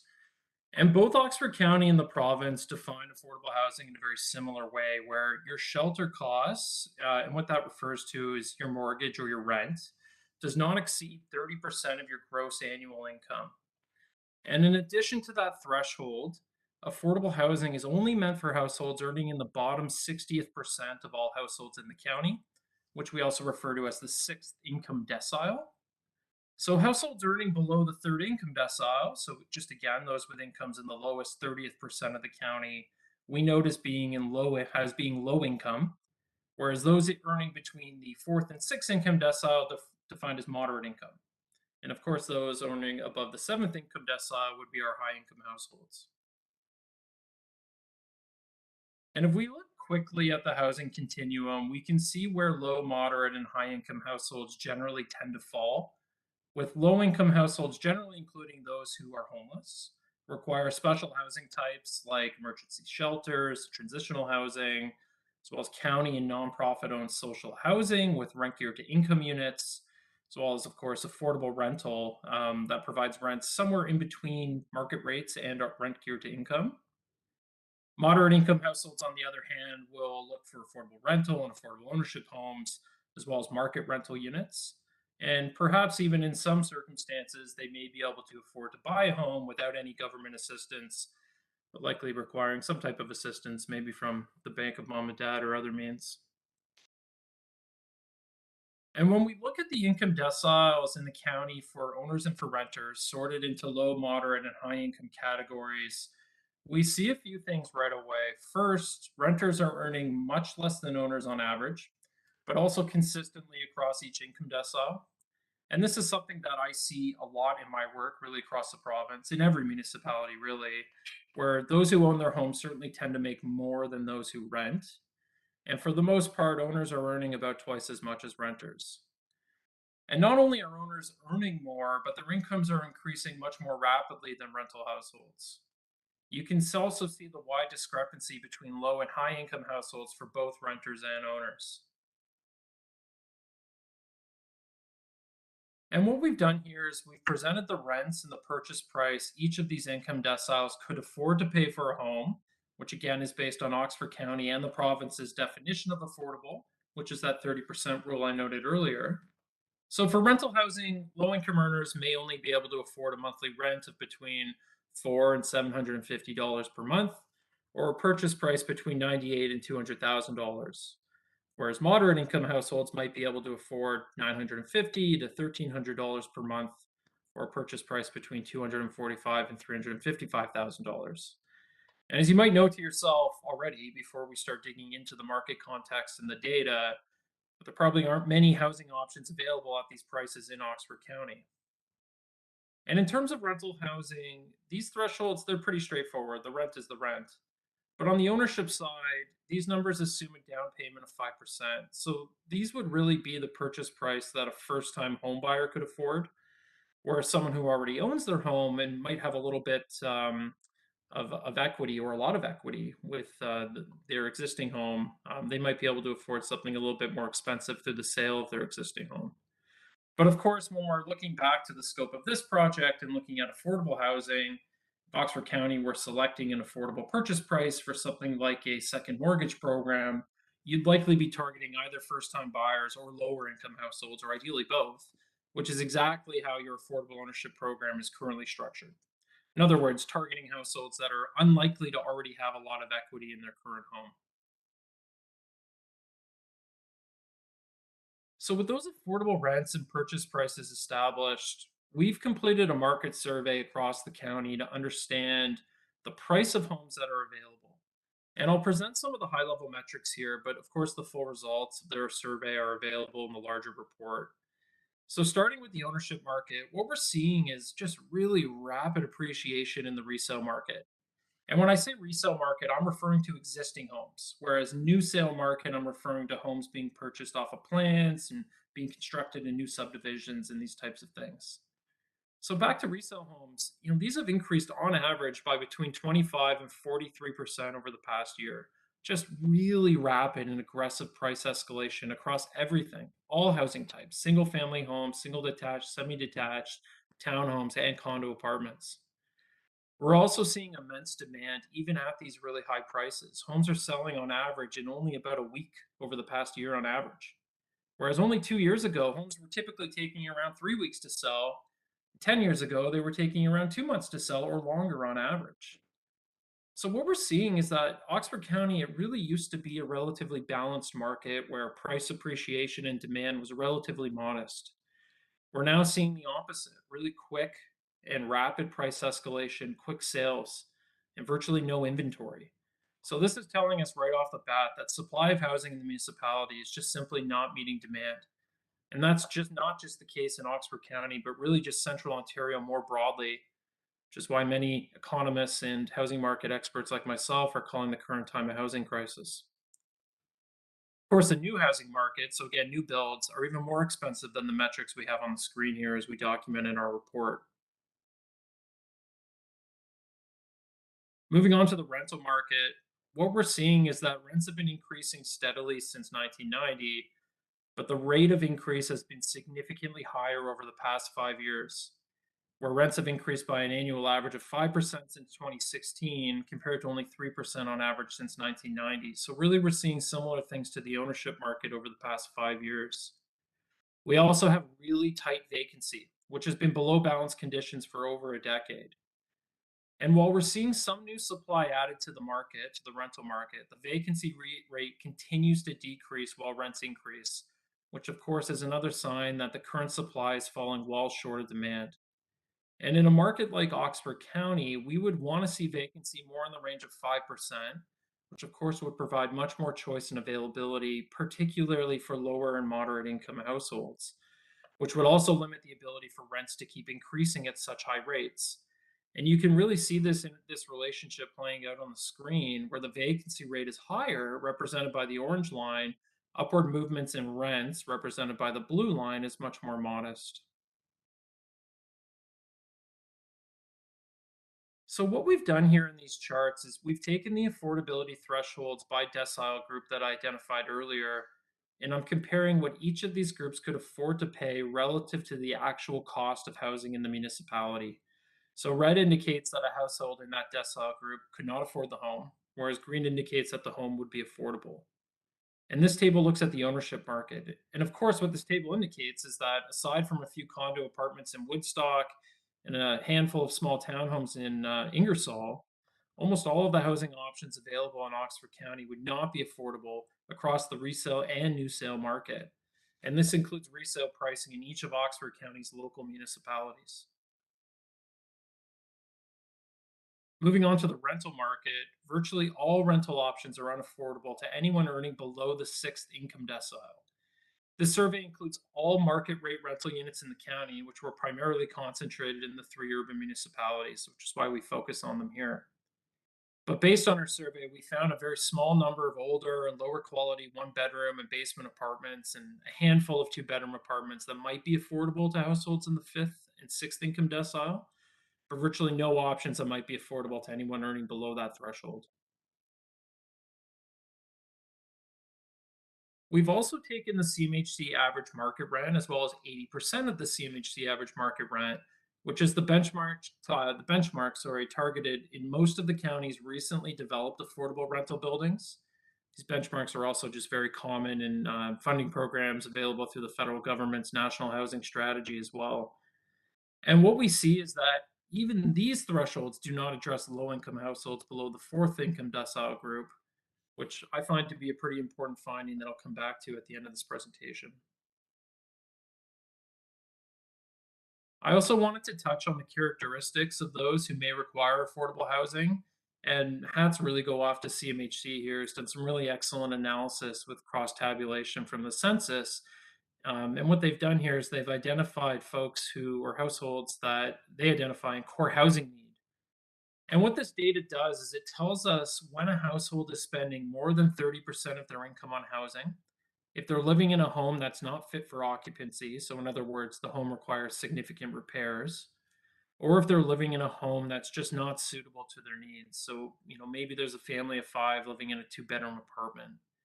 And if you meet any of those tests or multiple tests, you're noted to be in core housing need. And again, unfortunately, CMHC only covers Tillsonburg, Woodstock, and Ingersoll, so these are the geographies that we're looking at here. And what we see here, which shouldn't be surprising given the income discrepancy between these two groups, but renters are far more likely to experience core housing need than owner households. Nearly 30% of all renter households in Oxford County are in core housing need, which compares with only 3 to 4% of owner households. And I think this is a really important metric that should influence any policy outcome or strategy to address affordability, with an emphasis placed on affordable rental needs. If we think about it within the context that, an owner may spend more than 30% of their income on housing, thinking that their investment might pay off in the future as home prices continue to accelerate. Meanwhile, a renter household who earns much less is more likely to spend too much of their income on rent without any potential long-term benefit in terms of equity gains. And when we look at the characteristics of those households that are in core housing need, we see that they're typically vulnerable populations, everyone from seniors, lone parents and one-person households, lower income groups with children, recent immigrants, and households with activity limitations. Of note, we're also seeing increasing challenges for younger people, likely because of a lack of rental housing supply and also eroding affordability in the ownership market. Turning our attention now to the wait list for the county's rent geared to income housing, which again is housing for the lowest income households in the county. Generally, what we're seeing is, first of all, there's over 2,400 households on the wait list at the current time, most of whom will wait several years before they're adequately housed. The waitlist has also been growing steadily over the past decade. It's expected to continue to grow as affordability and growth pressures continue. Nearly half of the waitlist are from households aged 25 to 45, and over 80% are from non-senior households, so those under 65. And nearly 62% of the waitlist are seeking a one-bedroom or bachelor unit. So definitely seeing tremendous demand for smaller 1 and 2 bedroom units at the lower end of the income spectrum. And for context, here are some of the characteristics of the affordable housing projects built in the county since 2007. Firstly, these projects have mostly been targeting moderate income households at 80% of the CMHC average market rent. So those earning over the fourth income decile rather than RGI or other deeply affordable housing. And we're also seeing that nearly half of the projects are geared towards seniors, especially over the past 5 years, which is great. You know, seniors are often a vulnerable group that we see lots of municipalities target with new affordable housing development. But we also know that there's tremendous demand from other groups as well, and also significant demand at a deeper affordability level. And looking to your 10-year shelter plan, a lot of things we've identified are also present in this document, so I'm certainly not going to repeat everything. But something I just wanted to note that I haven't mentioned yet is that the large growth in population and housing that you've experienced over the past 5 years, it's not expected to be an anomaly. Rather, it's expected to continue over the longer term, which was also determined through the ongoing municipal comprehensive review and land needs analysis that you're undertaking. And what this means is that affordability is unlikely to improve on its own moving forward, which is why the plan identified a variety of strategies to address issues, particularly a need to increase affordable rental housing supply, including rent supplements and supportive housing, among others. And within that context, a target of 50 new affordable units per year was identified, which the county has more or less been meeting since 2007, which is great. And as I've noticed a couple slides ago, sorry, have mostly been moderate income rental housing at 80% of the CMHC average market rent. And to achieve that target, there has been a significant funding commitment from all levels of government, including at least $10.7 million in funding from Oxford County. So in conclusion, what we've seen here is that much of the housing in Oxford County is unaffordable to a wide range of households, with low and moderate income groups being priced out of the vast majority of options available to them in the private market. For ownership housing, it appears that high income individuals from other parts of Ontario are moving to Oxford County, which is driving up prices and competition for a limited supply of housing. But of course, there's other macro level forces at play here too, including insufficient housing supply across southern Ontario in general, low interest rates, presence of investors, and many others. To help address this, we want to see Oxford County plan for increased housing demand, exactly as recommended by your municipal comprehensive review, while also planning for and encouraging a more diverse range of housing supply. More townhomes and other compact housing types like apartments and small homes. They'll be more affordable to a broader range of households.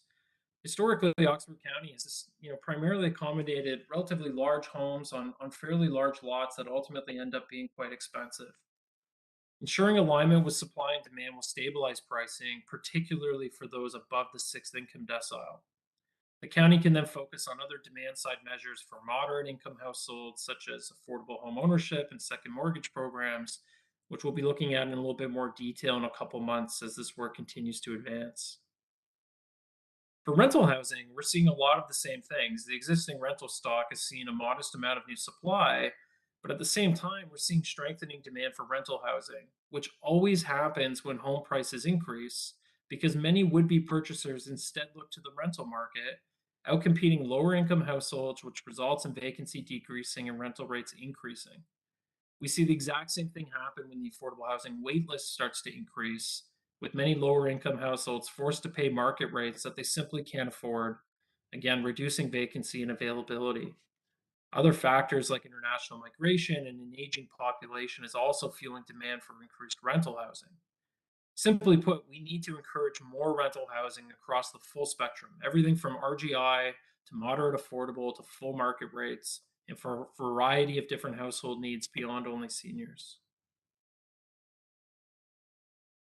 And finally, I'll just note that our work program will now advance to an evaluation of properties in the county that are best situated to accommodate future affordable housing investments, which will also detail funding and other requirements through pro forma financial analyses. We'll then begin to assess other non-development strategies that can have a meaningful impact in addressing some of the needs that we've identified such as affordable ownership programs, incentive programs, second suite and basement apartments, and others. And within that context, I just wanted to note that the target established in the 10-year shelter plan of 50 affordable units per year is just simply insufficient to meet current needs. Looking at the RGI waitlist alone, it would take nearly 50 years to satisfy current demand based on that target. And that timeline ignores the fact that the waitlist is likely to grow moving forward as growth and affordability pressures continue to mount. The timeline also ignores all of the households that are in core housing need who also require affordable housing options in between RGI and market pricing. So this is going to continue to be refined as we continue the work, but at this stage, we're suggesting that perhaps Oxford County might want to consider increasing the target to 100 affordable homes per year, which in my opinion would better align with the current and projected need for housing. But of course, increasing that target will require funding and resources to deliver, which might not be available. So as we continue to work through the development analysis and funding requirements for new housing, we will continue to refine this figure to ensure that we come to a realistic target we establish that aligns with both the identified need, but also the ability to deliver sufficient funding to meet that target. Thank you. That ends my presentation. Thank you very much. Are there any questions for Mr. Michael from any of the members? Oh, Councillor Molnar. Not so much a question, but to Nick, and very much so as well to Rebecca. At a county level, but I know there's municipality that we're working towards affordable and attainable housing on a different level as well. And Rebecca sits with that group. I know Nick's been supportive of that and the information. This is where this document will go directly to that advisory committee.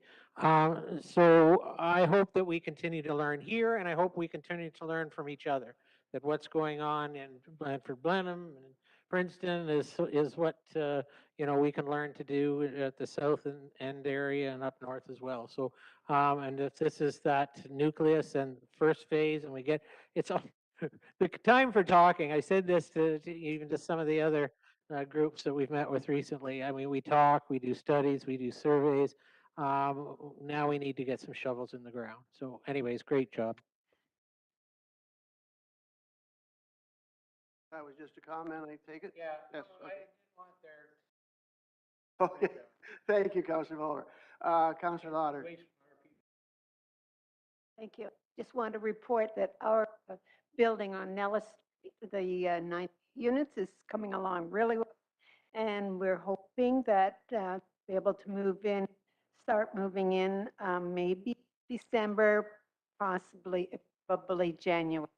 So it's really looking great, and soon I'll have 1 unit that we'll be able to go in and see what's on there. So just wanted to report that. I just was in a meeting today. Thank you very much. That's actually great news. So any other comments? Councillor Ryan. Just thanks, first of all, to staff and the consultants for this report, and really a comment to county staff, to Rebecca, that I'm a big fan of data. I go on and on about it all the time, I know, but this report really does put evidence to the anecdotes that we hear all the time about the housing crisis that people are experiencing. This puts some measurables to it, which is always good. When the next step is to develop a plan, it's good to have measurables to go with that plan and assess where you are now, what your desired state is, and how you're going to get there.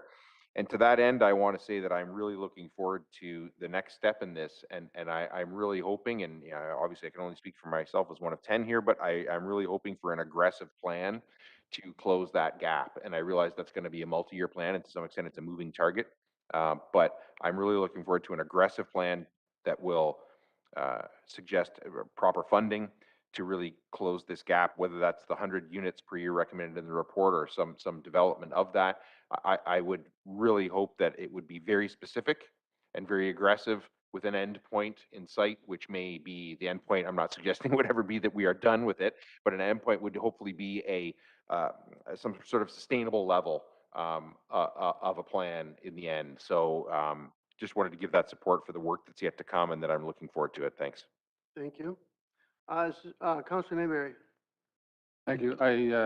I would probably reiterate what Councillor Ryan just said. to Rebecca, nice start, good information. Now we need to figure out how we're going to get there. And that's a big challenge. I recognize that. To Nick, if I can, we have kind of an interesting problem, and you referred to it a few minutes ago around core housing needs and what's affordable or not, and for rentals, I'm talking about. And the reality is, if I'm a landlord and I'm renting a house or an apartment at X dollars that somebody in the bottom third of the income in Oxford County can afford, I'm not generating that much money to be able to keep it up, right? The cost of upkeep, the cost of purchasing, building, all that sort of stuff. And so we have this huge gap between the income coming in and what the landlord could actually keep it up. And that's why we end up seeing a lot of the lower rental rated units kind of decreasing in value or quality. It's just not enough money to keep them up. And I think that's, you increase the rent, the people can't afford it and they move out, but, and that doesn't help us. But we need to figure out some way of getting the rent high enough that the landlords can actually make enough money that they can keep up their units. And everybody knows there's some landlords that are better than others, no question about that. But I do think that some of it is a price cost squeeze. And you can't expect a business person to be fully charitable every minute of every day, and by providing providing units that are just too cost ineffective to be sustainable over the long run. And it's that tough kind of, if you increase the rent, people can't afford it. If you decrease the rent, the landlord can't afford to keep the unit up to a reasonable standard. And I think that's one of the things that, if we're going to increase affordable rents, or what we're calling affordable rentals, then we need to be prepared to invest heavily in them, either in startup or over the long term. Oh, and just one other thing to Councillor Lauder, December or January, will there be donuts at the open house? Thank you. I'll ask one of them will be. Lots of people. We've already have at least 25 wanting apartments there now, so. Are there any other comments from any members? Rebecca or Nick, is there anything you want to just highlight before I call for the vote, or are you good? I think we're good. Thank you, Mr. Warden. Okay, thank you then. Does anybody want to hear their motion read again? I don't see any no's, so I'll call for the vote then. Those in favor? Opposed, if any? That motion is carried. Brings us down to, we already dealt with that. Again. Curbside waste and Councillor Mayberry. Thank you, Warden Martin. Moved by myself, seconded Deputy Warden Talbot. Resolved that the recommendation contained in report number PW 2022-33 titled 2021 Curbside Waste Audit and Organics Resource Recovery Technology Review be adopted. Is there any discussion? Councillor Mayberry.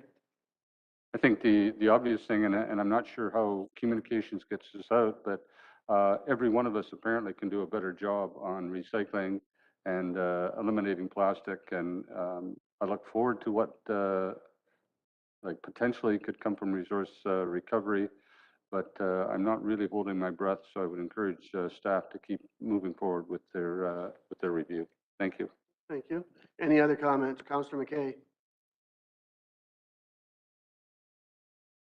Oh, I'm sorry.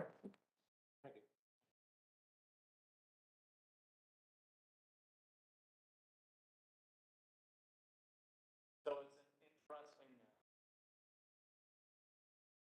as the data collected by weight. It might be off, sorry.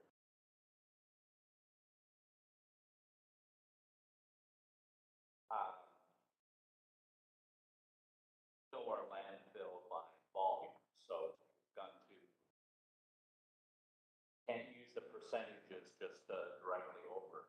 But again, the biggest challenge is how do we incentivize incentivize the user to do the diversion. And yet the county is fixated on, we have to prove that data. So the easiest way to do it, let's collect the organics. And I would suggest we want to do everything but collect them. We want to provide places for people to dispose of them, whether it's on their own property, or a community drama, some other way than going down that road of paying for collection. So, but the problem is, as soon as you do, we've got our grocery retailers to have bins to take back organics waste. How are we going to collect it? And thus our data won't show that it was diverted. So I would be more the author of the, how many are doing a backyard composter, and give them credit for 200 and say, bingo, we met our target. But I'm not a consultant, nor was hired for that end, so.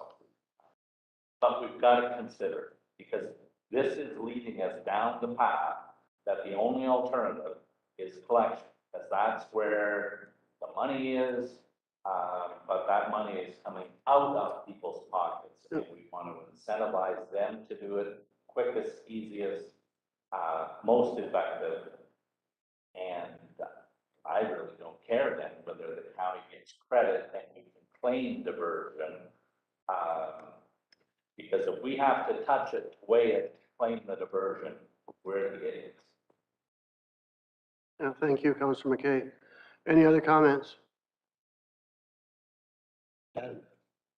Councillor Mayberry.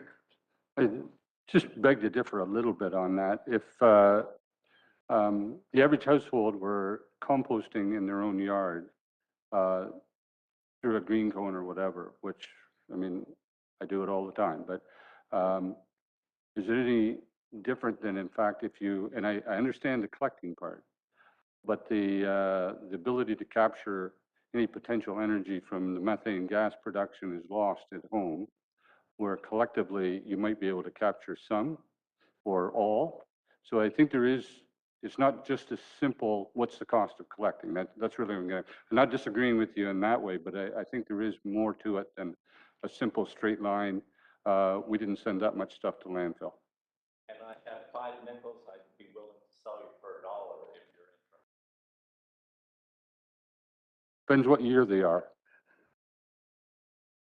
Are there any other comments? Councillor Moeller? No, I Oh. just happened to hold the dare. I saw the mic up, so I thought you wanted to say something. I'm sorry. Is there any other comments then? Any of the members? Seeing none, then I'll call for the vote. Those in favor? Opposed, if any? That motion is carried. Brings us down to the Human Services Report, and Councillor Mayberry. Thank you, Warden Martin. Moved by myself, seconded by Deputy Warden Talbot. Resolved that the recommendations contained in report HS 2022-03 titled Canada-Wide Early Learning Child Care Agreement be adopted. Is there any discussion? See any, so I will call for the vote then. Those in favor? Opposed, if any? That motion is carried. That brings us down to the score, and Deputy Warden Talbot. Moved by myself and seconded by Councillor Lauder, resolved that the recommendations contained in report number CS 2022-23 titled South Central Ontario Region Economic Development Corporation Request for Support of National Trade Corridors Fund application be adopted. Is there any discussion? Seeing none, I will call for the vote. Those in favor? Opposed, if any? That motion is carried as well. And that brings us down to 8.6, Human Resources, and Councillor Ryan, you have that motion. Thank you, Warden. Moved by Ryan, seconded by Tate. Resolved that the recommendations contained in report number HR 2022-05 titled Recruitment of Chief Administrative Officer be adopted, and further that all members of council be appointed to the CAO Recruitment Ad Hoc Committee along with the Director of Human Resources participating as a staff resource. Thank you. Is there any discussion? Councillor Ryan. Thank you, Warden. I want to thank staff for this report. I mean, obviously, we wish we weren't getting it, but we are. So then our only choice then is how do we deal with it? And I think I think, you know, personally, I'm comfortable with 5 people making recommendations and bringing it forward to the rest of council for them to make the final decision. But I think that it's not a secret that we've had our difficulties in this term of council getting along with each other. As Councillor Tate had said before, you know, sometimes we have not just disagreed, we've disagreed personally and we've disagreed non-constructively. I think that there's an opportunity here for this to be a first step in us maybe getting along a little bit better. Maybe we all need to include ourselves a little bit more. Maybe we all need to argue a little bit more, maybe in order to actually make it a bit better. So to me, it needs to be all of us in there. Maybe that'll be hard, but anyway, that's why we get paid. So I think we all of us get appointed, we all show up and we all do the job as best we can and put our best foot forward on behalf of residents.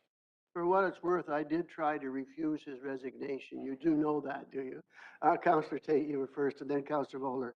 Yeah, just through the chair, and I'd like to thank Councillor Ryan, because I did message him. I was a little concerned it was 5. Now, I think going forward, if it was 10, and then when it gets further down the line, it probably would be 5, like Greg at the very end. But I think it's really important that all of us sit around and all voice and then come to a consensus. I think it's very important.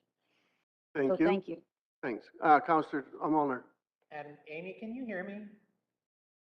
I can, yes, Councillor Molnar. That was it. That was just a test.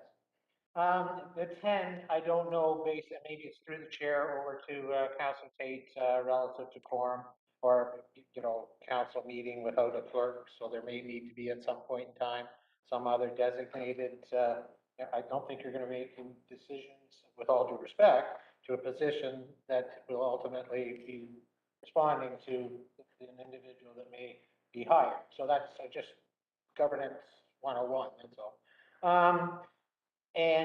I will just support the direction of council. I would think ultimately it's about time management is going to be something of a priority, and this council may or may not, based on time management, even be in a position relative to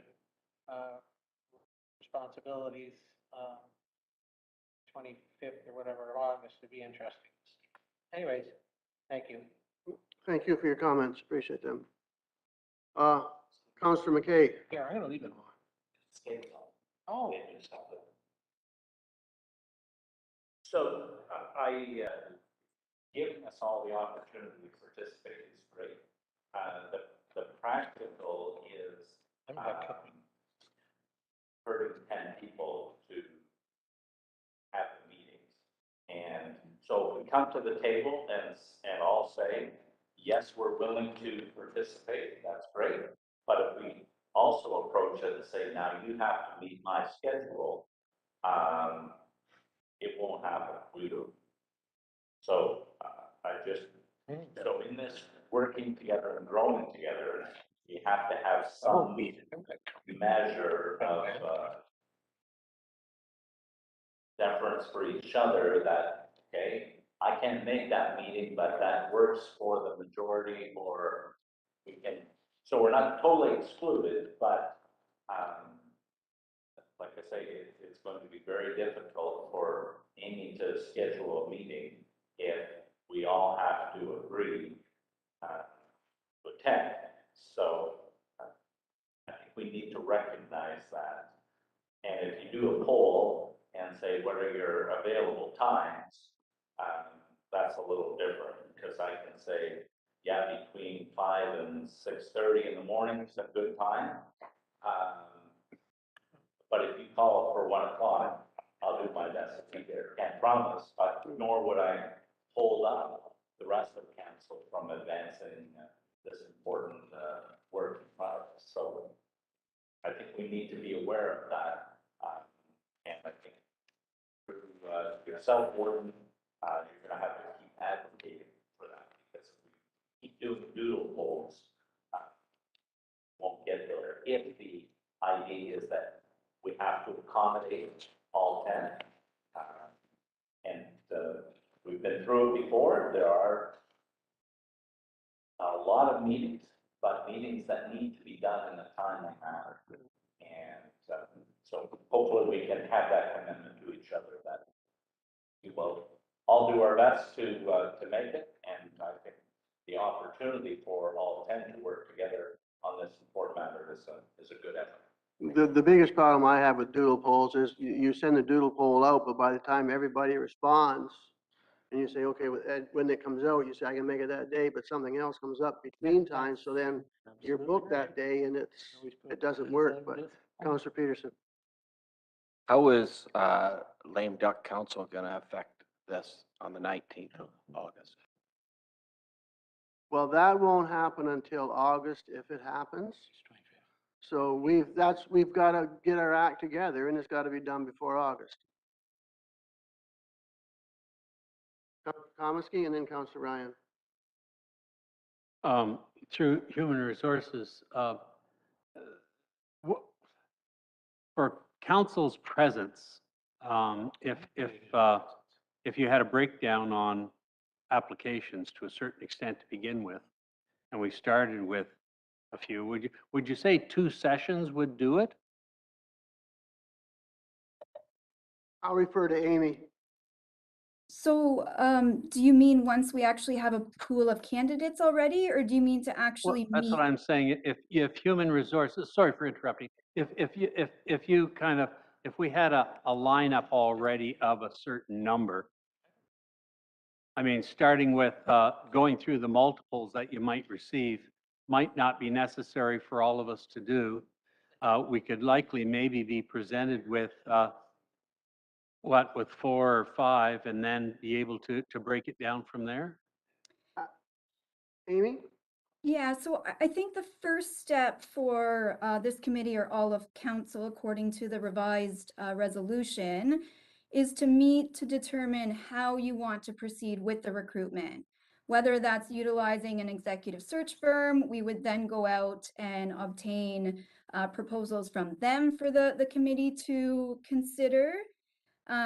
HR is an option, just to post it and gather applicants that way. In the past, if you recall, we've always used an executive search firm. So I think that's the first sort of task of this committee, as well as determining an interim CAO arrangement. So what I was foreseeing at the August 10th meeting was a report that hopefully appoints an acting CAO or an interim CAO, and then B, what the next steps of the process look like. So whether that's using an executive search firm, as an example, we could then work with that executive search firm to start to generate a pool of applicants, which then in the next term of council, we could look at next steps in terms of interviewing individuals. Does that answer your question? Yes, it just, yes, so yeah, that's fine. This council is not going to hire the next permanent CAO. No, Well, I should say that. That is what my understanding is. So, and I don't think we should. so what we're doing is leading up, so there are candidates then available as of December? Well, it could be the November 23rd meeting under the new council. I could bring another report that day with options for how the new term of council proceeds with the recruitment, which could be an ad hoc committee or all of council, then proceeding with that part of the recruitment. Councillor Komisky? Okay. I'm just trying to understand Michael? what our job is. Well, maybe, thank you, Warden. Maybe this will help Councillor Komisky, but I think some of the questions you're asking would be exactly what would be discussed before the committee. So Amy and myself would have information in front of you about your options, whether you want to hire somebody before the election or after, whether you want to go with an internal firm or, an external recruiting firm or internally. Those are all decisions that will be made by this committee once you established it. But that's in August? The intent, I think, is to have your first meeting before August. There is a risk that you become lame duck. And that will help you likely with your decision about when you hire somebody. Because if you are lame duck, then you would be precluded from doing that until the next council. Councillor Mayberry and Councillor Mulder. Just following up on Councillor McKay's comment, I fully agree with him on this, that we need to be flexible enough to say, if I can't go or somebody can't be there, the rest of it just carry on. That's the first thing. But to encourage people to be there, I would suggest that our first meeting might be after the July council meeting when we're actually in the room together anyways. And then proceed from there, because I think some of the issues we're talking about, are we going to get an executive search team, or are we're going to recruit within, or are we just going to put a sign out at the edge of the road and ask for people to show up? I think all those things could be determined fairly quickly. So I would encourage us to think that way. Thank you. Councillor Mulder? Well, I'm supporting the resolution. I think we can call the question. That gives us the impetus to move forward and do exactly the things that Councillor Mayberry and CAO do and have just referenced. That can take place if at that meeting it's decided that there, well, no, I'm done. But I think we need to talk about it there and then. Yeah, absolutely. Any other comments? This should be on the July meeting. Well, whenever we're done the council meeting, then we'll have till lunch or whatever, then kick into, I don't know how the July meeting looks at this point in time, but it could be fairly lengthy. It might be quite short, but Could be any worse than this one. no, it couldn't be any worse than this one, you're right. So is there any other questions or comments? If not, I will call for the vote then. Those in favor? Opposed, if any? Motion is carried. There's pending items under unfinished business. Is there any motions? Councillor Mulder. New business, real briefly. And I missed this at the 8th, but I think it's more appropriate now at the end of June. July 1st is obviously an extremely busy day in all our municipalities. But at least I'd like to take the opportunity on behalf of leadership team, council, and the volunteers associated in celebrating Tillsonburg's 150, where a lot of things are going to go throughout the year. Still anticipating an active celebratory air show into September, but right now all our focus is on the July 1st celebration. It's kind of taking, part of what's always been the historical July 1st Canada Day celebrations and kicking it up a couple hundred notches. So we're prepared and welcome all. I've got just some itineraries here I'll share before departure tonight. But to celebrate 150 years of the town of Tillsonburg, since E.D. Tilson, son of George, became the first mayor in the corporation of the town. And I'd also like to, through the chair, recognize the contributions of the Oxford County Archives, who've had a virtual / online celebration of a lot of the history of Tillsonburg over those 150 years. So a lot of events going on. I know other communities are busy, and we certainly respect that. Everyone's welcome, family, friends, pretty well a free day. And as I just found out sitting here, our new splash pad will open. The free use splash pad actually opens that day. Thank you, Mr. Warden. Thank you, Councillor Mulder. Is there any notices of motion? Oh, I'm sorry, Councillor Mayberry. Just comments, since Councillor Molnar got to make one. I just wanted to thank the public works staff, particularly the road staff, for putting up the Ella Shelton celebration signs at three of the four of them up for us a couple of weeks ago, before we had in Southwest Oxford in Folden's home of Ella Shelton, gold-winning medalist for the hockey team last year. Just appreciated him getting them up in time for that June 11th, whatever meeting date, and just wanted to pass that on. Great celebration. If you get a chance to hear Ella, she's an excellent speaker, a great all-round person, and I think I guess that's what it takes to be a gold medalist. But just Thank you. thanks to staff. Thank you. Any notices of motion? Seeing none. And Stephen has already covered off is there any other new business inquiries or comments? So then, Councillor Lauder, you have a motion to go into close? Moved by myself, second by Councillor Tate, resolved that council rise and go into a closed session to consider report number CAOCS 2022-08 and HRCS 2022-4 regarding litigation or potential litigation, including matters before administrative tribunals affecting the county or local board and regarding labor relations or employee negotiations. Thank you. Is there any discussion? Seeing none, I will call for the vote. Those in favor? Opposed, if any? Motion is carried. This now brings us to the closed session portion of the meeting, for which live streaming will cease until we reconvene in open session.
Bylaws, Deputy Warden Talbot. Moved by myself and seconded by Councillor Lauder, resolved that bylaws 6444, 2022 and 6445, 2022 be now read a first and second time. Is there any discussion on the first and second reading of the bylaw? Seeing none, I will call for the vote. Those in favor? Opposed, if any? That motion is carried. And Deputy Warden Talbot. Moved by myself and seconded by Councillor Lauder, resolved that bylaws 6444, 2022 and 6445, 2022 be now given third and final reading. Thank you. Is there any discussion? Seeing no discussion, I will call for the vote. Those in favor? Opposed, if any? That motion is carried. A motion to adjourn, Councillor Komisky. We stand adjourned.